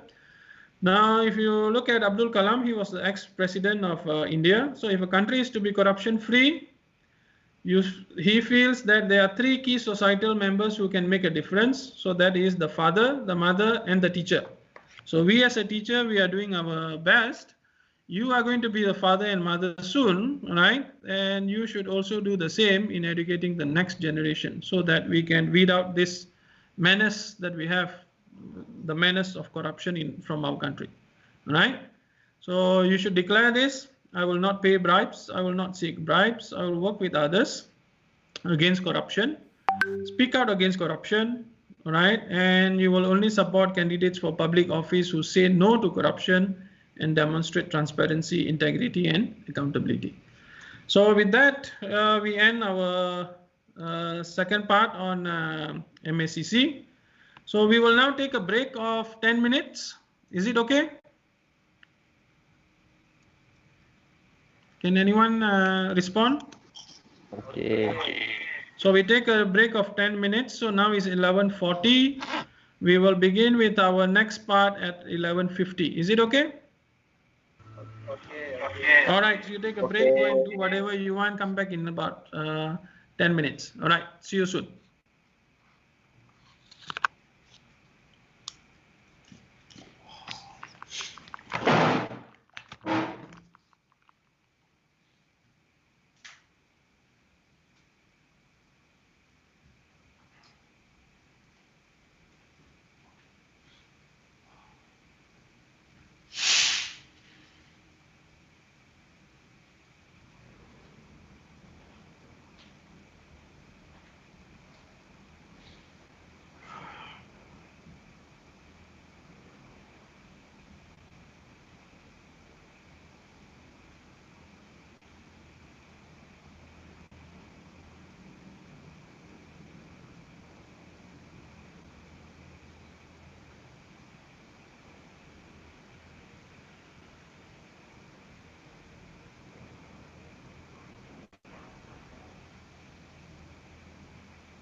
Hello? Hello? Yeah, hello, doctor. We are taking 10 minutes break. Oh, okay, okay. Yep.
All right, everyone, let's continue back. So it's 11:50. We have another 3 more sections to finish. Can somebody respond if you can hear me? I can hear you. All right, thank you. All right, so this is our next part. Our next part is on Environmental Quality Act, which is on 1974. Now, as an engineer, you will be working in many industries, be it palm oil industry, cement industry, right, petrochemical industry. So all that involves emission that goes into the environment. So the environment here can be water, can be air, right, can be soil or others, as we will see. Now this is actually governed by the Environmental Quality Act 1974, and we got to make sure that everything that we do, be it in any industry, we have to strictly adhere to this Quality Act, right? So this is something that you can actually go through, right? So it's available in the what you call that Department of Environment. So it's under the laws of Malaysia. So you can download this. So I have downloaded it here, right? So you can get a copy, soft copy of the whole Environmental Quality Act 1974. It is good that if you can go through it, keep a copy with you, because it lists down all the important elements that is basically plays an important role on how to make sure that our environment is protected, right? So this is based on our law, okay? So it will be under a minister, right, who governs it. So you have all these terms that you can go through. We don't have time to go through it one by one, but we will be touching on some of the important things. So this document is quite long, right? So you will have a total of, I think, more than 40 or 50 pages there, right? So you will see that what are the prohibitions, right? What you can do, what you can't do, what are the environmental audits, what are the exemptions, right? And what are the prohibitions? If you're caught, what will be the appeal and so on, right? So this is very important. So if you have time, try to download this. As I've mentioned, it's available online, and you should be able to go through it, all right, and understand what is there. So this is just an outline on what are the sections, all right, on what are the things available, right? So you have all these things. So you have, if you look at it, prohibition against causing vehicle, ship or premises to become prescribed convenience or prescribed premises. You also have restriction on pollution of the atmosphere. What are the conditions of emission? All right, restriction on noise pollution is also there. Pollution of the soil, pollution of inland waters, all right, the rivers and so on. And how are you going, is there any prohibition to discharge of oil into Malaysian waters? Right, this is because some of the containers, ship containers, they come into Malaysian waters, they will discharge the oil into our Malaysian water, and then that will cause pollution, right? So, and what is the prohibition of discharge of waste into Malaysian waters, right? Waste here can be, if you have a cruise ship, so you have that human waste, so you cannot discharge it in Malaysian water, right? There's a prohibition under this act as well. And of course, our open burning. So it's prohibited. That means not allowed to have any open burning in Malaysia, right? So some of the exclusion from open burning, you can have a look, right? So prohibition to use any material or equipment, all right? What is used, what is not used, and so on. So all that is covered under the sections. Elements that are basically covered under Environmental Quality Act 1974 are these four. So how to prevent air pollution, water pollution, noise pollution, and what are you going to do with your industrial waste? You cannot just release it into the waterways, right? So there are laws associated with it. So you can't just do what you wish, meaning to say that if you have an industry and you want to then just clear off your industrial waste, usually those days what people do is they'll just release it into the river, but it is not allowed. All right, so it's an offense if you do that, because that river can be a source of water for community, right, for a town and so on. So you got to control all this pollution. So this is governed by under EQA 1974. So we had this legislation since 1920s, right? So this is actually legislation from 1920s, but it was limited in scope, right? So in 1974, they've regulated this again so that it becomes much more comprehensive, right? So the sole purpose of this is to control pollution, right? So it's a piece of legislation for preventing, abating, and controlling pollution and enhancing the environment. So this is very, very important. So pollution, it can be either direct or indirect alteration of any quality of the environment. So environment here means this one. So water, air, your noise, your industrial waste that goes into the river, right? Or any part of it by means of positive act or act of omission, right? Omission means you release it into the river. So pollution is controlled through the mechanism of licenses. So you have licenses. It tells you when can you discharge, when can you emit, right? So discharging or emitting waste exceeding acceptable conditions is not to say that you cannot discharge. If you look at Undue Water, they do discharge the wastewater into the water streams. But before they discharge it, they have make sure that the water that they are discharging is of acceptable condition. So if it's not at acceptable condition, then you cannot discharge. Same thing with emission. So emission from palm oil mill, it has to be within the acceptable condition. If it's not within the acceptable conditions, palm oil mill, when you burn the husk and so on, and the smoke is released into the environment, if it's not meeting the acceptable conditions, you can be fined under this Environmental Quality Act. Okay, so you need to control your noise pollution as well, right?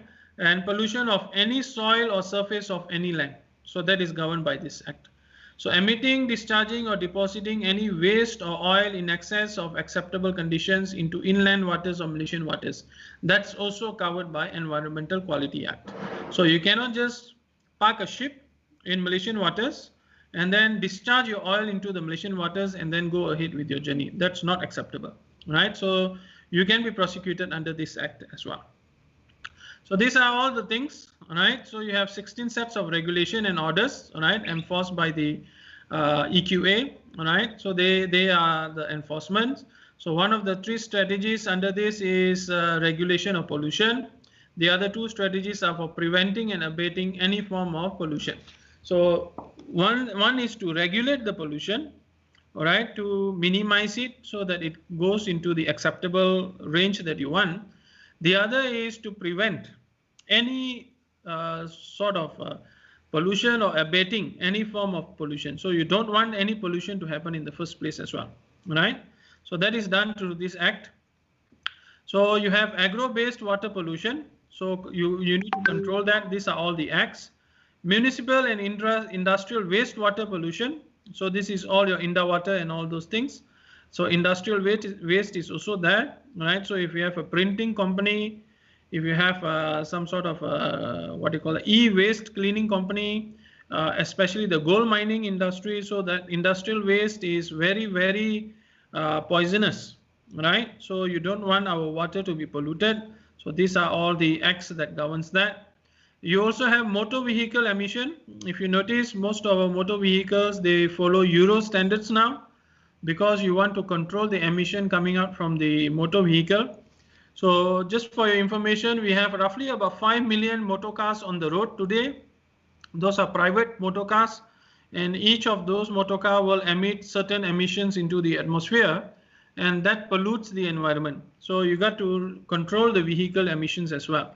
So that is done by using these 3 points. So control of toxic and hazardous waste management.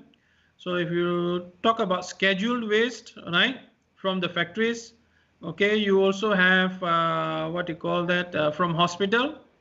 All the clinical waste is considered hazardous waste. So how do you dispose that? So that is under control of toxic and hazardous waste management. So you have the summary here, right? So legislation is related to prevention, abatement, and control of pollution, as what we've discussed. So industrial activities are required to obtain the following approvals. So you must have your EIA reports, so environmental quality reports, and so on. Site suitability evaluation, written permission to construct any building that you want, written approval to installation, or if you want to install an incinerator, fuel burning equipment, and chimney. So if chimney means this, what you call that, an outlet where you release all the product of your combustion. So product of your combustion, as you know, can be carbon dioxide, can be soot, right? Can be anything that is coming out as a smoke from the factory. So you got to get a written approval, and it has to be within the prescribed limit as what they want under the Environmental Quality Act. So you have crude palm oil mill, right? You have natural rubber processing mill, all right? They must obtain license, and they must have a prescription for a vehicle or ship used for the movement of waste. So it has to be controlled. So if you don't comply, you will get a fine of 50,000 or jail up to 2 years, or both, all right? So they're quite serious about it, because these are very polluting industry. So how you manage the waste is important. If not, you'll be fined under this act, right? So the minister may specify conditions for emission, discharge, or deposit any environmental hazardous substances, pollutants, or waste, or their emission, segment, or element of the environment. So the minister has the power to do that. So atmospheric pollution, if you pollute them, you have a fine. So these are the penalties. Noise pollution, maximum 100,000, right? So if you pollute the soil or surface of land, so let's say you go to an open area and you dump some waste over it, you can also be fined, right? And you will see that the penalty is about 100K, right? So you cannot dump anything, you cannot throw any garbage, right? Even your construction rock disposable, sludge deposit, waste injection well, disposable of solid or liquid waste, right? Which is obnoxious or offensive to human beings or interfere with underground water or detrimental to soil. That means chemicals. You cannot throw away your chemicals irresponsibly. So all that will be basically, you will be penalized, and the penalty is quite heavy, right? Can be jailed up to 5 years, or you can have both. Okay, so if you are basically a person polluting the inland water, so this is the thing. So you places waste in or any water in any place where it may gain access to water.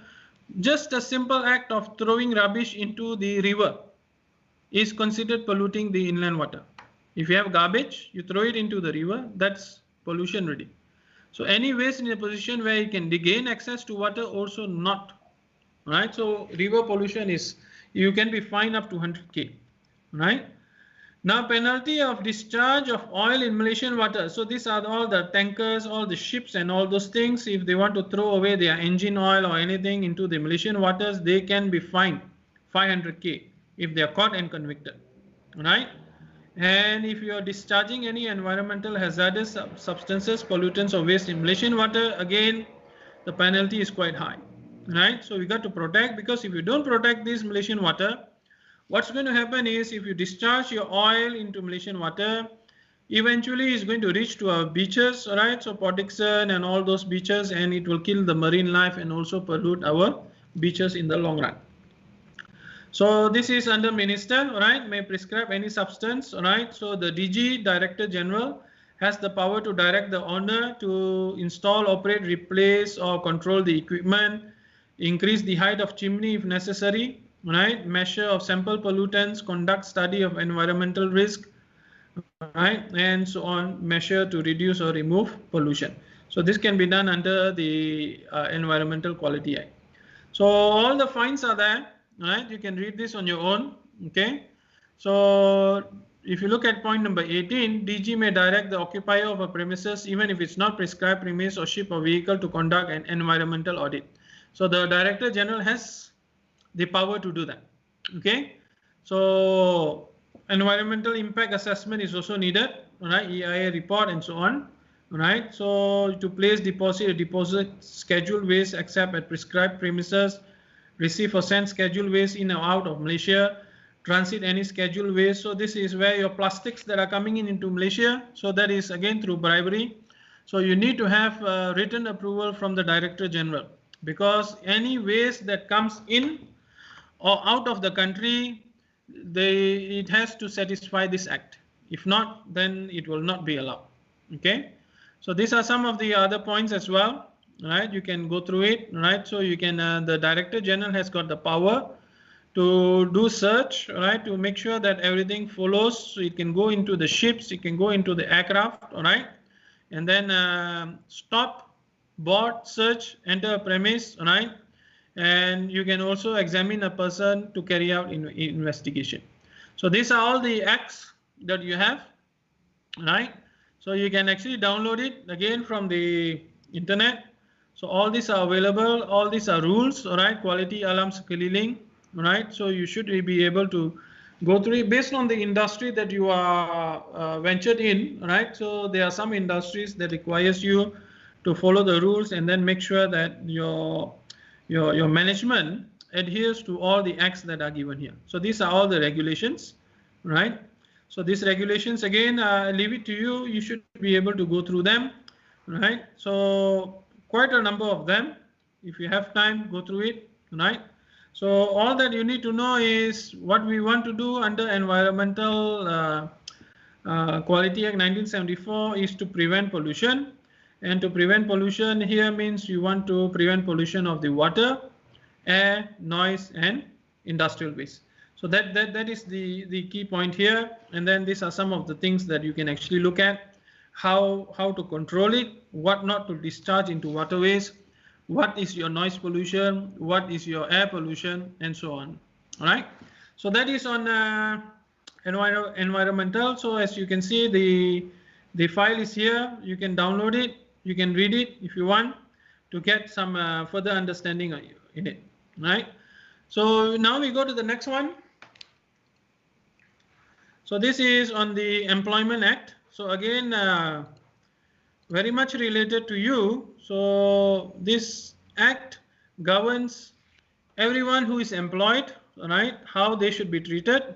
It doesn't matter whether you're an employer or employee, right? So you got to follow this Employment Act. All right, so let's go through this. So this is our what you call that, Malaysia, the ministry, the cabinet. But this is an old one. I've prepared a new one here. You can have a look.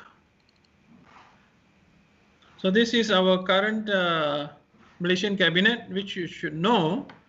You can see that we have quite a number of Malaysian cabinets here, right? Our prime minister, and then you have senior ministers and so on. So the numbers are huge, right? So the numbers are huge. So they govern the what you call that, the policies and all those things that we have, all right? But you can compare, we will come back to this in a while, to compare the size of cabinets in our country.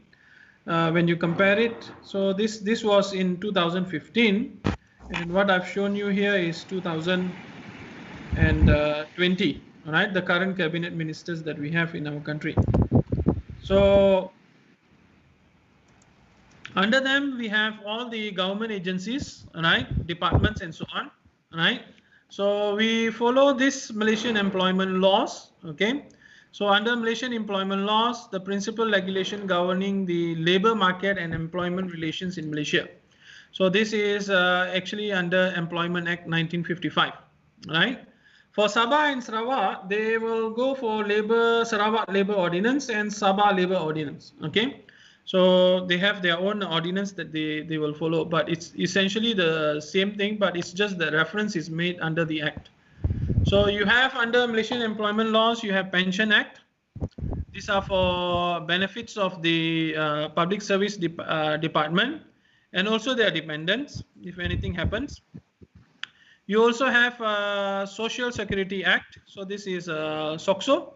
So those who are working in what you call that, private sector, this is mainly for what you call that, workers under Perkeso, SOCSO or Pertubuhan Keselamatan Sosial Perkeso. We also have Employee Provident Fund. So this is the most famous one. We call this as EPF, right? So this is 3.0 is mainly for providing financial security to those who are working in the private sector, all right? So this is under Kumpulan Wang Simpanan Pekerja, KWSP Malaysia. So all that is under Malaysian employment laws. You also have OSHA. So I believe you've gone through a subject under this, Occupational Safety and Health Act. So this is for the welfare and health of person who are in the workplace, right? So this will be directly under Department of OSHA, or Jabatan Keselamatan dan Kesihatan Pekerja. And the next one, number 5, is Private Employment Agency Act 1981. So under Manpower Department. So this is usually under Human Resources. You also have Private Employment Agencies Act 1981. You also have Human Resources Development Act, right? So 1992, and Factories and Machinery Act 1967. So this is under again OSHA, right? Jabatan Keselamatan Kesihatan Pekerja. So all that is basically governed under Malaysian employment laws. Number 9, you have Petroleum Act 1984. This is on the safety measures. And most of the companies like cement industry and all those things, they have unions. So you also have trade union acts. So where the workers have got their unions and they can actually fight for their right, right? And then you have Industrial Relations Act 1967. So this is basically looking at the relationship between your boss and the workers, employers and workmen or employees, and their trade unions as well. So that is governed under Industrial Relations Act, right? So again, Jabatan Perhubungan Perusahaan Malaysia is governing this. So we have wages, right? So number 12 is Wages Act 1947. So this under Department of Labor, right? So Employment Information Act. So you collect information and data on employment terms and conditions relating to an employment.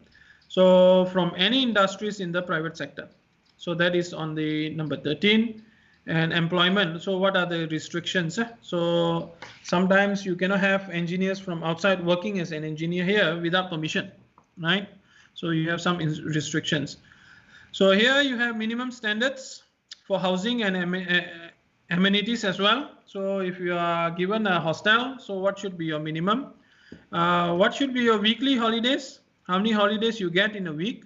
Usually it's 1, sometimes 2, right? And can children or young persons be employed or not? Right? Usually no, but there are some sectors where they do allow. If you are children or young person, you cannot be employed, but there are certain industries where they do allow this type of employment. So let's look at the Malaysian legal environment. So all these are up to number 17 are all the standards and acts under the Malaysian employment laws, right? So if you become a boss of a company, you should know all these acts, right? So make sure that you adhere to all the regulations as stipulated in all these acts. So Malaysian legal environment, if you can see, all these acts are there, right? So we got to follow them. So let's look at the Employment Act 1955. So again, enforced by Labour Department, right?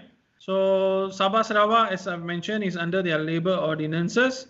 So what they do is they cover the employees in the private sector earning not more than 2,000 per month, right?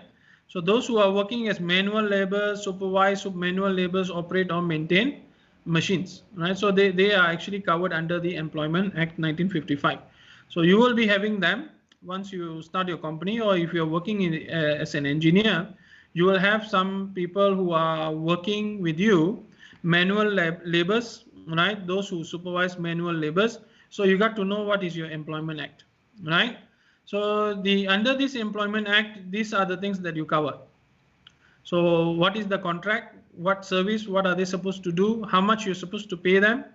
Women can be employed, right? What are their rights? And what are your working hours? Can they work 24 hours? Can they work 12 hours? Can they work 16 hours? And how many holidays they are entitled to, right? And then if there are any complaints or anything that inquiries, you can be filed under here. So contract or service, very quickly. So you know what is a contract. So agreement. So to employ another as an employee, right? And then the employee agrees to serve his employer, right? So that's just a simple way of putting it. And then you agree to pay them. So if one day they work, how much you're going to pay them? In 1 month, how much you're going to pay them? And then every employer should pay to each of his employees no later than the 7th day after the last day of any wage period, right? So less lawful deductions, right? So employment of women, right? So here they have that no employer should require any female employee to work in any industrial or agriculture undertaking between the hours of o'clock in the evening and 5 o'clock in the morning. So usually after work hours, all right, until 5 in the morning, you cannot have these female employees, right? So that's under the Employment Act.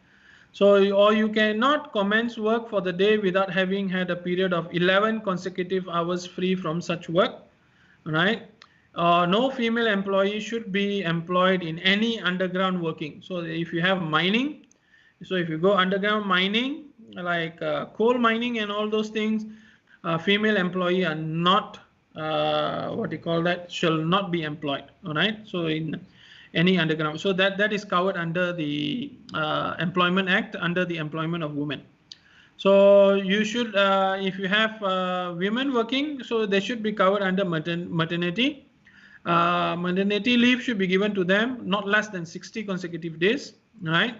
So they can be given a maternity allowance, right? Depending on the conditions that are given there, right?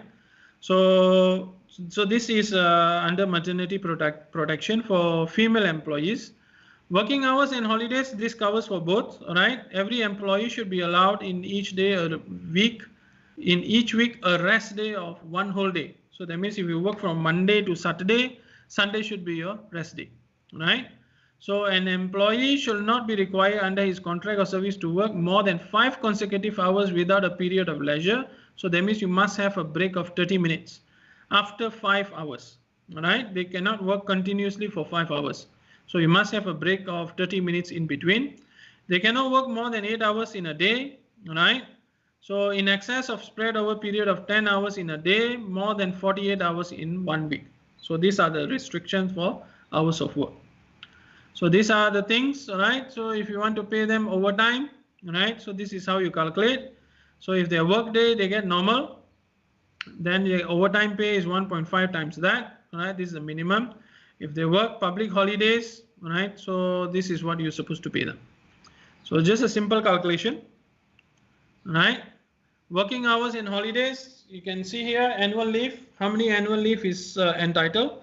So if you're less than 2 years, right, public holidays, you are entitled for 10 days, annual leave 8 days. If you're less than that, if you're more than 5 years, you get 16 days. Medical leave, you can go up to 22 days, right? And if you're hospitalized, then you can go up to 60 days. So these are your working hours and holidays, right? Now, Children and Young Persons Employment Act, we have this act because we don't want to exploit child labor, right? So you can have people under 14 working in the what do you call the industry, but it's only for light work in family's business, right? If you're 14 to 16 years, light work that does not involve use of machinery, it can only be a maximum of 7 hours per day, may not work between 8 p.m. to 6 a.m. So they can only work during the daytime, not during the night, right? So that is for some exceptions I've said. So if you're under 14, you can still work, but only in family's business, only light work, okay?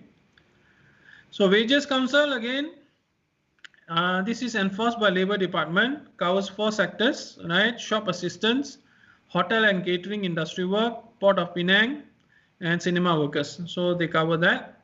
So if you have EPF, right? So again, you know, EPF you are given, so you must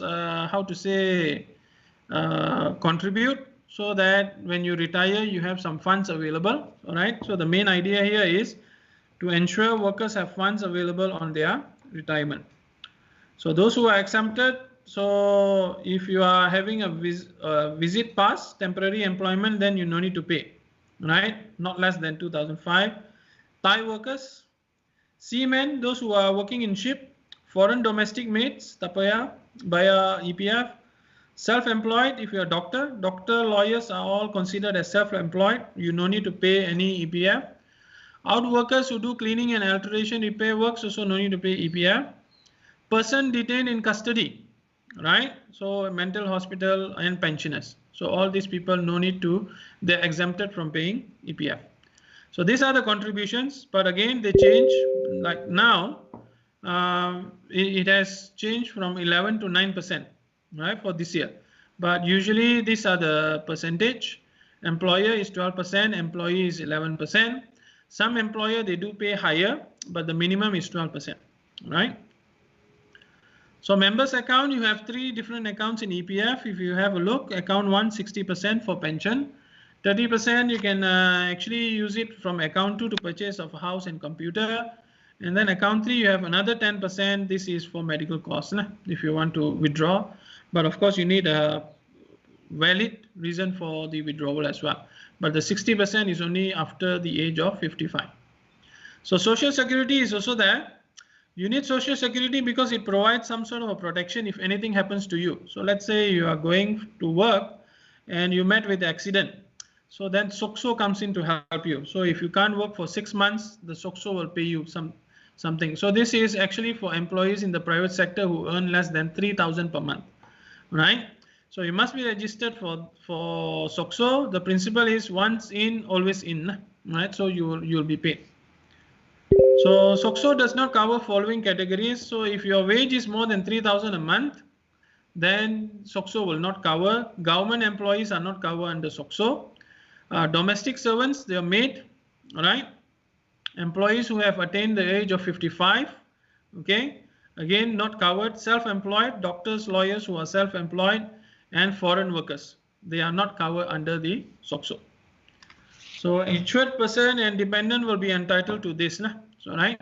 So all this, if you are covered under SOCSO, so you will be having all this. Most important thing is you have, if someone who passes away, the dependent, the children, the wife will get some sort of periodical payments. So maybe 60% of his last drawn salary. Funeral benefit is also given, right? Who is in receipt of invalidity pension. So if you are invalidated, meaning that you can't work because you are disabled, right, incapacitated or disabled, and you need personal attendance of another person, they will pay you some money, right? You can also have medical treatments for the attendance, right, suffering from disablement, right? So you can also get some money, and you can also get some money for dependents of insured who dies while in receipt of invalidity pension, right? So that is basically to benefit those to protect people, low income wage earners, if they lose the mean of getting employed due to injury, right, or due to death, at least the next of kin will get something, right, in return. So the coverage is there. You have two types of coverage, first category and second category. So you have employment injury insurance, right? So these are the invalidity pension scheme. And you have second category, right, which is the insurance scheme only, right? So you paid by the employer who is not eligible under the pension scheme is not protected, right? So again, it's to give you, if you are invalidity, means that you can't work, right? Survivor's pension, rehabilitation, right? Funeral benefit, constant attendance allowance, and education loan as well. So Workmen's Compensation Act, you can see here, is enforced by the Labor Department, right? So this is basically covering workers earning less than 500 ringgit a month, right? So that's also there. OSHA is there. So OSHA, I think you know, it is enforced to make sure that you create a healthy working environment. Applied in the following sectors, right? So manufacturing, mining, construction, utilities, electricity, gas, water, IWK, transport, wholesale, retail, hotel, finance, insurance, public service, and statutory authorities. So this is something that you should know, how they maintain, how they store things, all right? Make sure employees are protected. General duties of employees, all right? So your bosses, they should make sure that they create a safe environment, all right? So prevent risk, all right? Workers are in what you call that, always working in a healthy environment, not exposed to any pollution, right? So we have Factories and Machinery Act, the next one. So it gives protection. So if you work with machineries, they can be quite dangerous if you are not protected properly. Noise pollution can cause you deafness if it's not protected, right? Then you also have Trade Unions Act, okay? So it permits workers to form and join trade unions, right? So the procedure for applying registration, so you got to register under this act, right? Once you have that, you can have your trade unions, a demand for better pay, better working conditions, and so on. You also have Industrial Relations Act, right? So this actually encourages industrial harmony. Usually you will have trade unions who are not, what you call that, going well with the bosses where they are employed. Then the Industrial Relations Act will come in to basically negotiate between the employers and workmen, right? So you can go to Industrial Relations Act to settle any differences that you have between the employers and their workmen, right? And their trade unions as well. So these are the Industrial Relations Act, right? So some of the main points are given here, right? So one of the things that I would like to emphasize here is it does not allow matters relating to promotion, recruitment, dismissal, transfer, retrenchment, reinstatement, and allocation of duties included in the proposal for collective bargaining, right? So they don't look for this, but anything that is outside this, they will come in and help to solve the problems between the union and also the employer. So this is Employment Restriction Act 1968. So if you look at it, non-Malaysian citizens, if you want to work in Malaysia, you must have a valid work permit. If you don't have a work permit, then you can't be employed locally, right? So this is under Restriction Act 1968. And this is very important because we want to protect our local workforce. Because if you start giving jobs to non-Malaysian citizens, then what about our Malaysian citizens? So they will be evaluated and they will only be given work permit if they can prove that, you know, the expertise is not available locally. So that is under Employment Restriction Act. So we also have HRDF, Human Resource Development Act 2001. So this is more for training.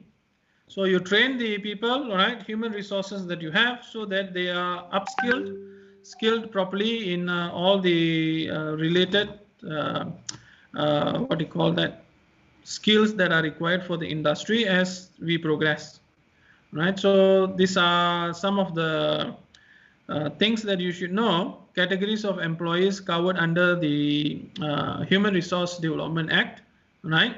How much money can be given, okay? So who can be sent for training, right? And which sector is available, right?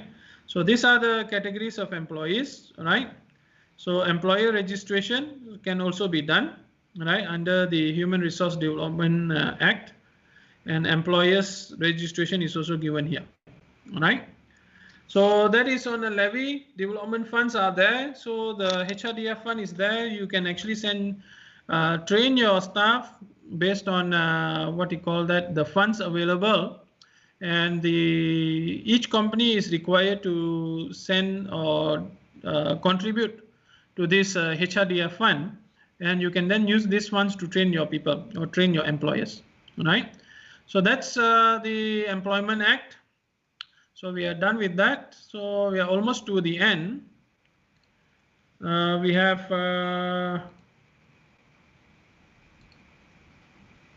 now we go for insolvency and bankruptcy, right? Second last. Here it's very important as well, because bankruptcy is becoming a big issue now. If you are bankrupt or insolvent, there are many things that you can't do, right? So this one is there. So we have the 1967 Insolvency Act. Now it has been amended in 2017, right? So you can have a look here, right? So there are some changes. So this is related to the what you call it, the limit that you can have before you declare someone who is a bankrupt.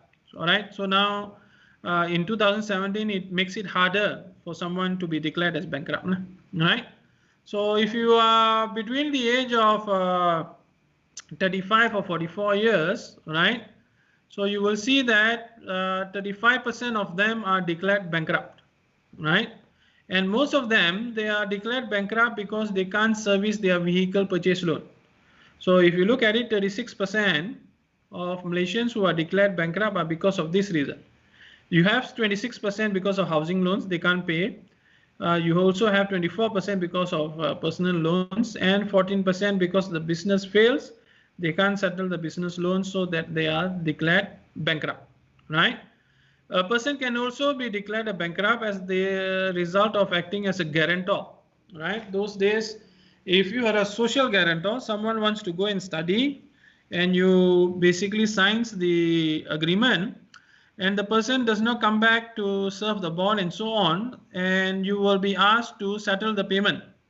What if the payment is almost about 1 million ringgit? Then if you can't settle it, then you can be declared as bankrupt because you were the guarantor, right? So be careful if you become a guarantor. But I think with the new development, as long as if you are a social guarantor, then I don't think that now you will be prosecuted, right? So you cannot be a guarantor for the debtor. So if you are a guarantor for the debtor, if the person cannot settle the loan, then the banks are going to go after the guarantor. So if you yourself can't settle the loan, then you will be declared bankrupt as well, right? So these are some of the reasons. So bankruptcy is nothing but a process where a debtor, a person who owns money, is declared bankrupt following a court order. So you need a court order, right? So you are unable to pay debts of at least 50,000, right? And there have been a period of 6 months default, right? Must have been resided in Malaysia for at least 1 year, right? So there are some amendments, okay? So currently a person declared bankrupt can only do so after 5 years if you want to, discharge yourself from the bankruptcy. But the proposed change, they are trying to reduce it to 3 years, right? But the process is still taking place. So that is essentially what you need to know about bankruptcy, right? So you can also be declared bankrupt without your knowledge, right? So that is the dangerous part here. You can also be declared bankrupt without your knowledge. So if your legal document is sent to your old address and you did not update your address, they assume that you've received your legal document. Bankruptcy was served by a substitute service procedure, or you don't turn up to the court, or you do not accept any legal document sent to you, right? So you have to be very careful. So of what you sign, of what you do, so that because you can be declared as bankrupt without you knowing it. Okay, so these are some of the things that you should know. Now, update on bankruptcy laws in Malaysia. As you can, if you notice, they are increasing the threshold. Earlier, the threshold was 30,000. Now they are increasing it to 50,000. They are also looking at automatic discharge, right? So they want to discharge you from bankruptcy after 5 years of the date of adjudication order, right? But again, these are something that they are still working on, right? They want to reduce 5 to 3 years. How it works is that after 3 years from the date of submission of bankruptcy, a bankrupt person will be automatically discharged, provided that the debtor achieves the target contribution, declare their liabilities to Malaysia Department of Insolvency.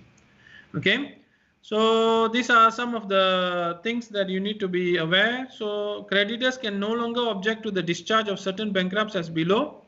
Now, if you're a social guarantor means, like I said, you sign for a loan and so on. That's not a bank loan, but you sign it for some sort of as a social guarantor. You know, your cousin is going to study and all those things. So you can what you call that declare that person as a bankrupt again. So if you are disabled, all right, or if you have a deceased bankrupt, or if you have a bankrupt suffering from serious illness, all right. So that is some leeway there if you have to come out of bankruptcy as well. So avoid, you can also avoid being a bankrupt with a voluntary arrangement, right? Go and look for it. Look at how you can negotiate with the debtors, restructure your payment so you can avoid bankruptcy. Social guarantors are also there. So, right, so if you sign for a loan, scholarship, or grant for education or research purposes, hire purchase transaction, right, for non-business use, and housing loan transactions solely for personal dwelling. So those are your social guarantors. So now they can be exempted as well. So again, what happens when a person is declared bankrupt, right?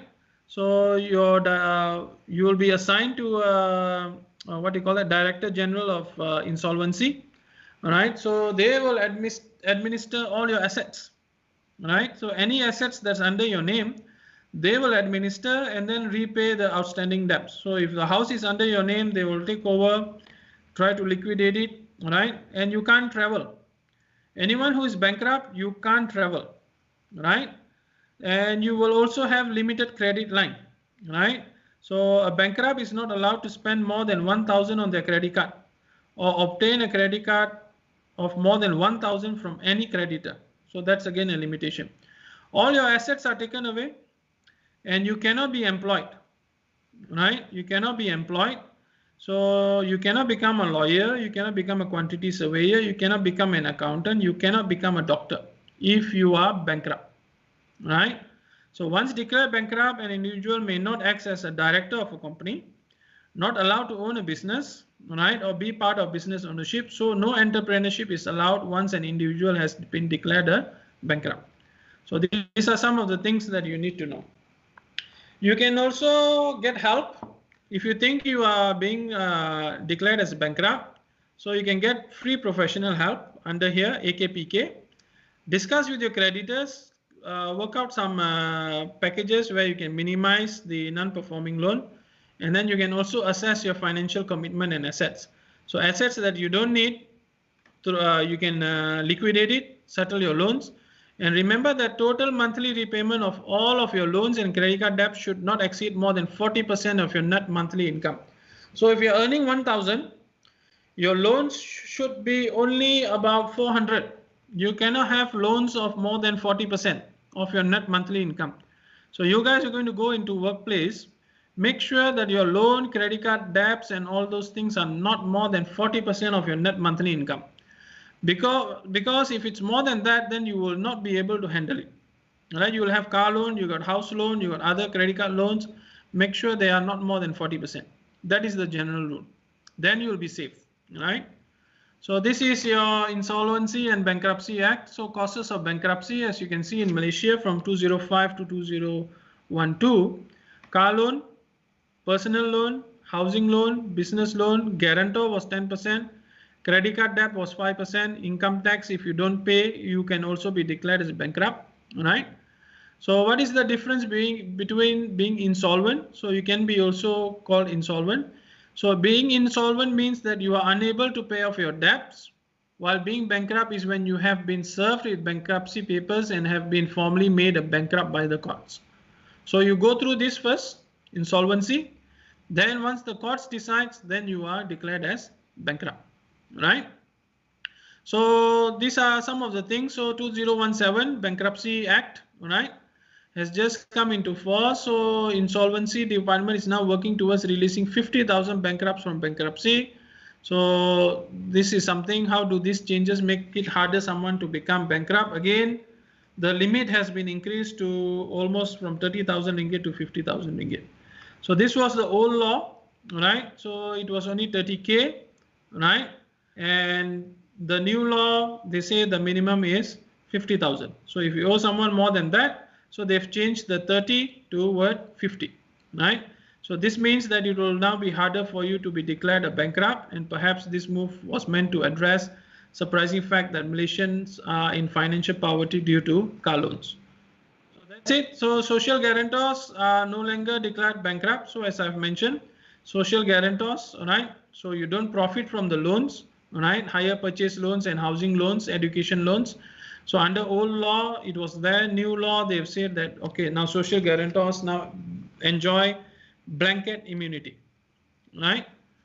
So if you stop being a bankrupt automatically, so they've reduced it from 5 years to 3 years. So after a bankrupt should be discharged, once 3 years of the date of submission, if the bankrupt has achieved amount of target contribution, if you have settled, and if the bankrupt has complied with the requirement, right? So you can negotiate your way out of bankruptcy as well, right?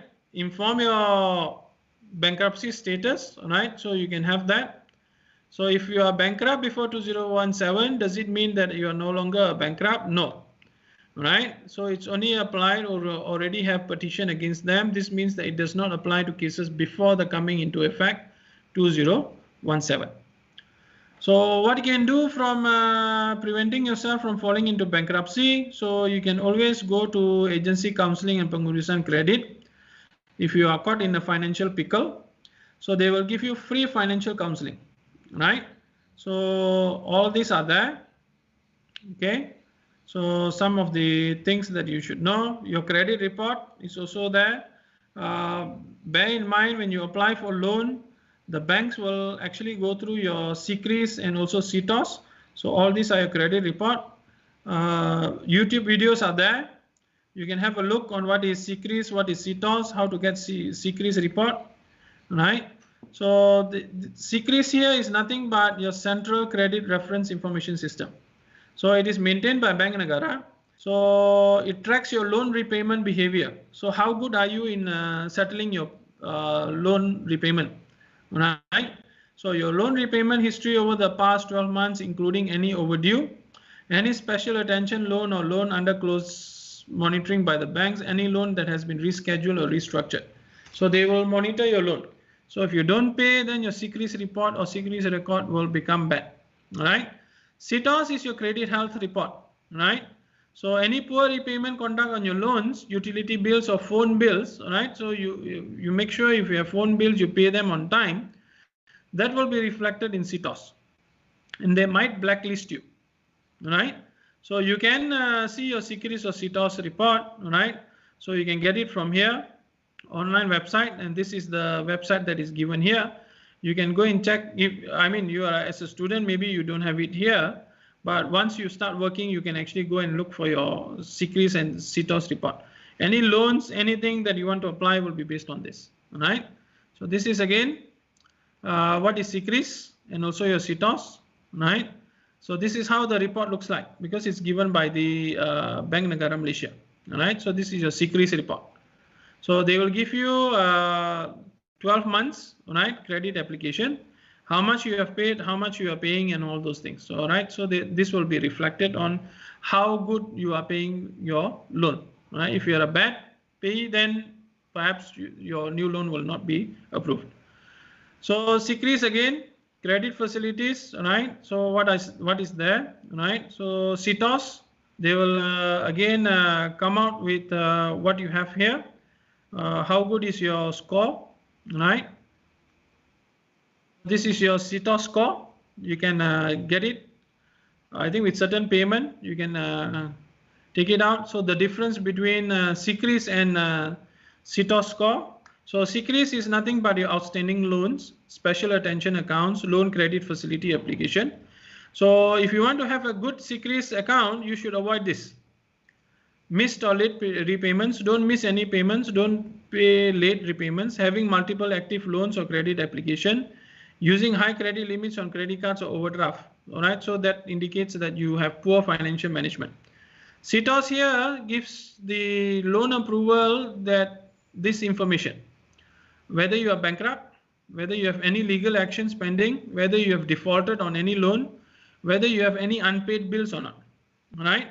So all information should be correct and all those things that you should check here under your CTOS report. So this is your links that you can use. So credit card again, right? So all that, your data comes from where?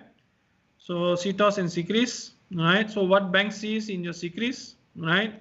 And you got to empower yourself.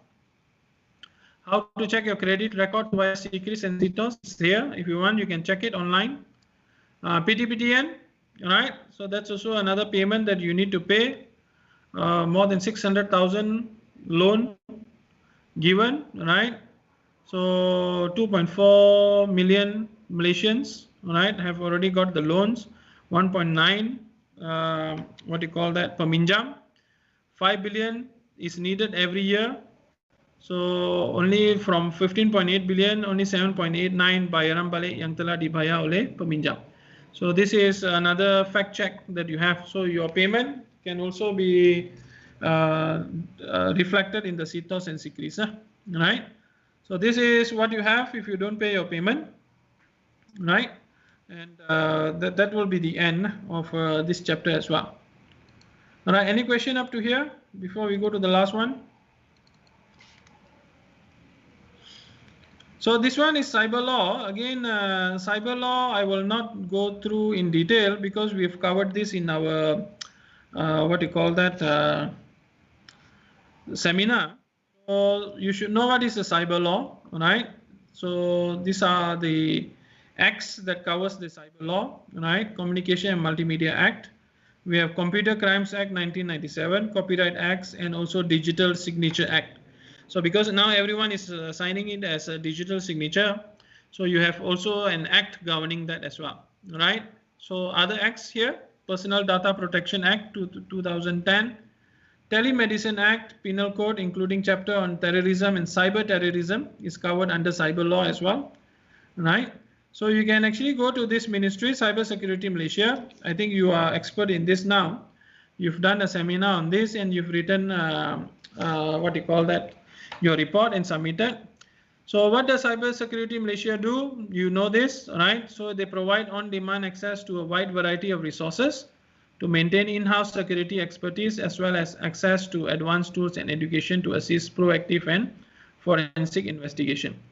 So these are what they do essentially, right? They provide cyber security, quality management system, right? And how to do research and also your outreach, okay? They also do data recovery services. So if you have data losses, you can actually go to them.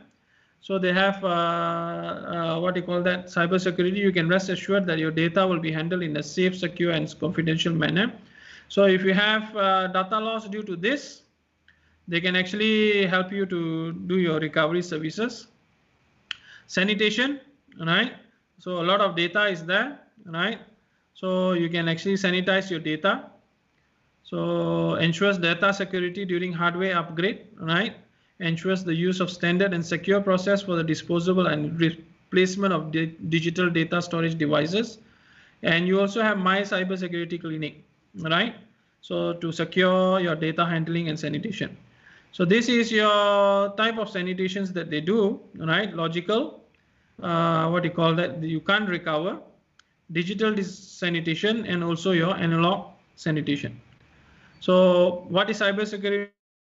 You should know, right? I will not go through this with you. How does cybersecurity work? You've gone through the seminar, right? And why is it important, right? So it's very important because everything is becoming online. And if you don't have cybersecurity, then everyone is basically what you call exposed, right?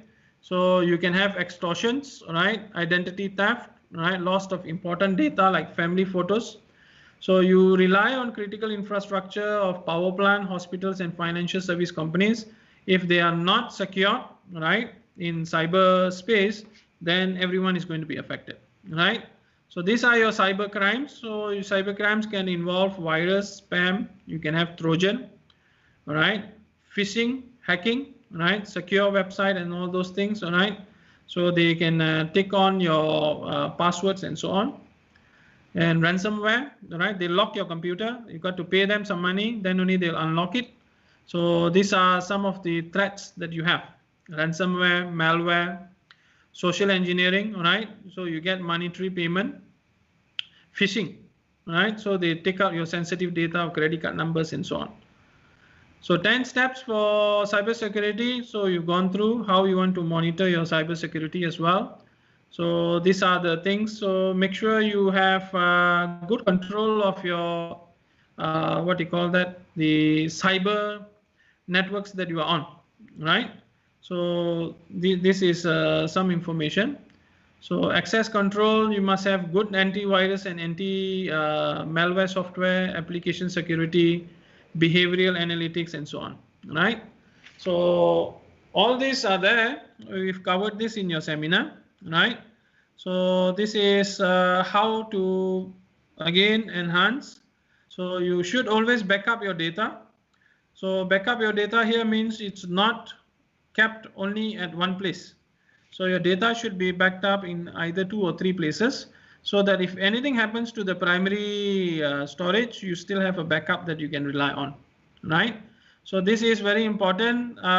Ensure that your device backup is not permanently connected to device, so that when something goes wrong, this will be saved, right? This will not be attacked.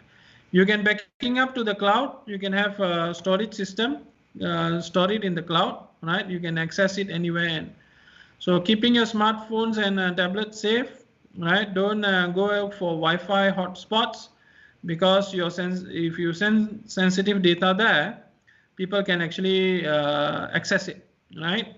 Malware, avoiding phishing attacks, using passwords to protect your data as well. So all these are important. So cyber attacks, so 1 in 3 computer users have been a victim of viruses, spyware, or phishing, right? So like it or not, we can become a victim of these cyber attacks, but what we can do is we can actually prevent it by having the security measures as what we've discussed earlier. All right, so 6 cyber security statistics you should know. Cost of breach is very high. There are a lot of undetected threats, right? So usually it takes almost 191 days to see whether there's a breach of data or not. Most of it is inside job, right? 50-50 business risk is there. A wrong click can send you to another fraudulent emails and all those things. And then sometimes it's due to your poor password. So all these are there, information for you to go through. So infographics are there, and antivirus and so on, right? Business security, how well you can actually secure your business. Top 10 security basics to keep your network safe, right? So again, authentication methods, you have strong passwords, software with latest security patch, and so on. So you have all this number up to number 10, all right? So cybersecurity law, you should know, all right? We've gone through that, all right? What is your computer law? And what is computer virus, how they affect you, all right? Copyright law and cyber law is important. Sex crimes are also there. So online sex crimes are becoming a big thing now, all right? Sexually predatory or sexually exploitative. So that is also considered as falls under cybersecurity. So all that, just be careful, right? Victims are lured with promises of love and companionship into giving strangers money. Yeah? So you can see here almost 200 million of total loss, victims age above 45 and so on, all right? So the scammers will then try to scam, all right? And then all the money will be transferred and they will then disappear. So scam kewangan is also there, right? Scheme cepat kaya, you have Ponzi scheme, and then the phone and all those things, urus niaga card credit, you have to be very careful, all right? So that is the end of your cyber law. Cybercrime Malaysia, this one has already been covered, all right? So this is slide is there. So I will not go through this. So with that, we have finished the class. If you have any question, I will open to it. Give you 1 or 2 minutes if you have any question. All the files are there in your what you call that, the Microsoft Teams for today's lecture. And of course, today's recording also will be available to you. Any question? No question. All are very good.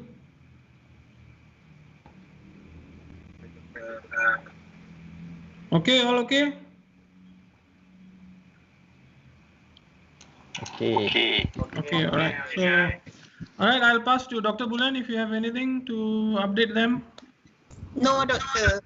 Okay, all right. So then I thank you all. So we'll end the class today, and I think next week no class, so we'll be going with the individual lecturers. And following week is also week 14, right, Dr. Bulan? Yes. Also no class. So again, then you should know your test. No math class, but depend on the lecture for the tutorial or anything. Yes, sure, no problem. Okay, all right. So if there's nothing, so we'll end the class here. See you all. I'll see my class next week then. Bye. Okay, bye. Thank you, Doctor. Okay, welcome. Thank you, Doctor.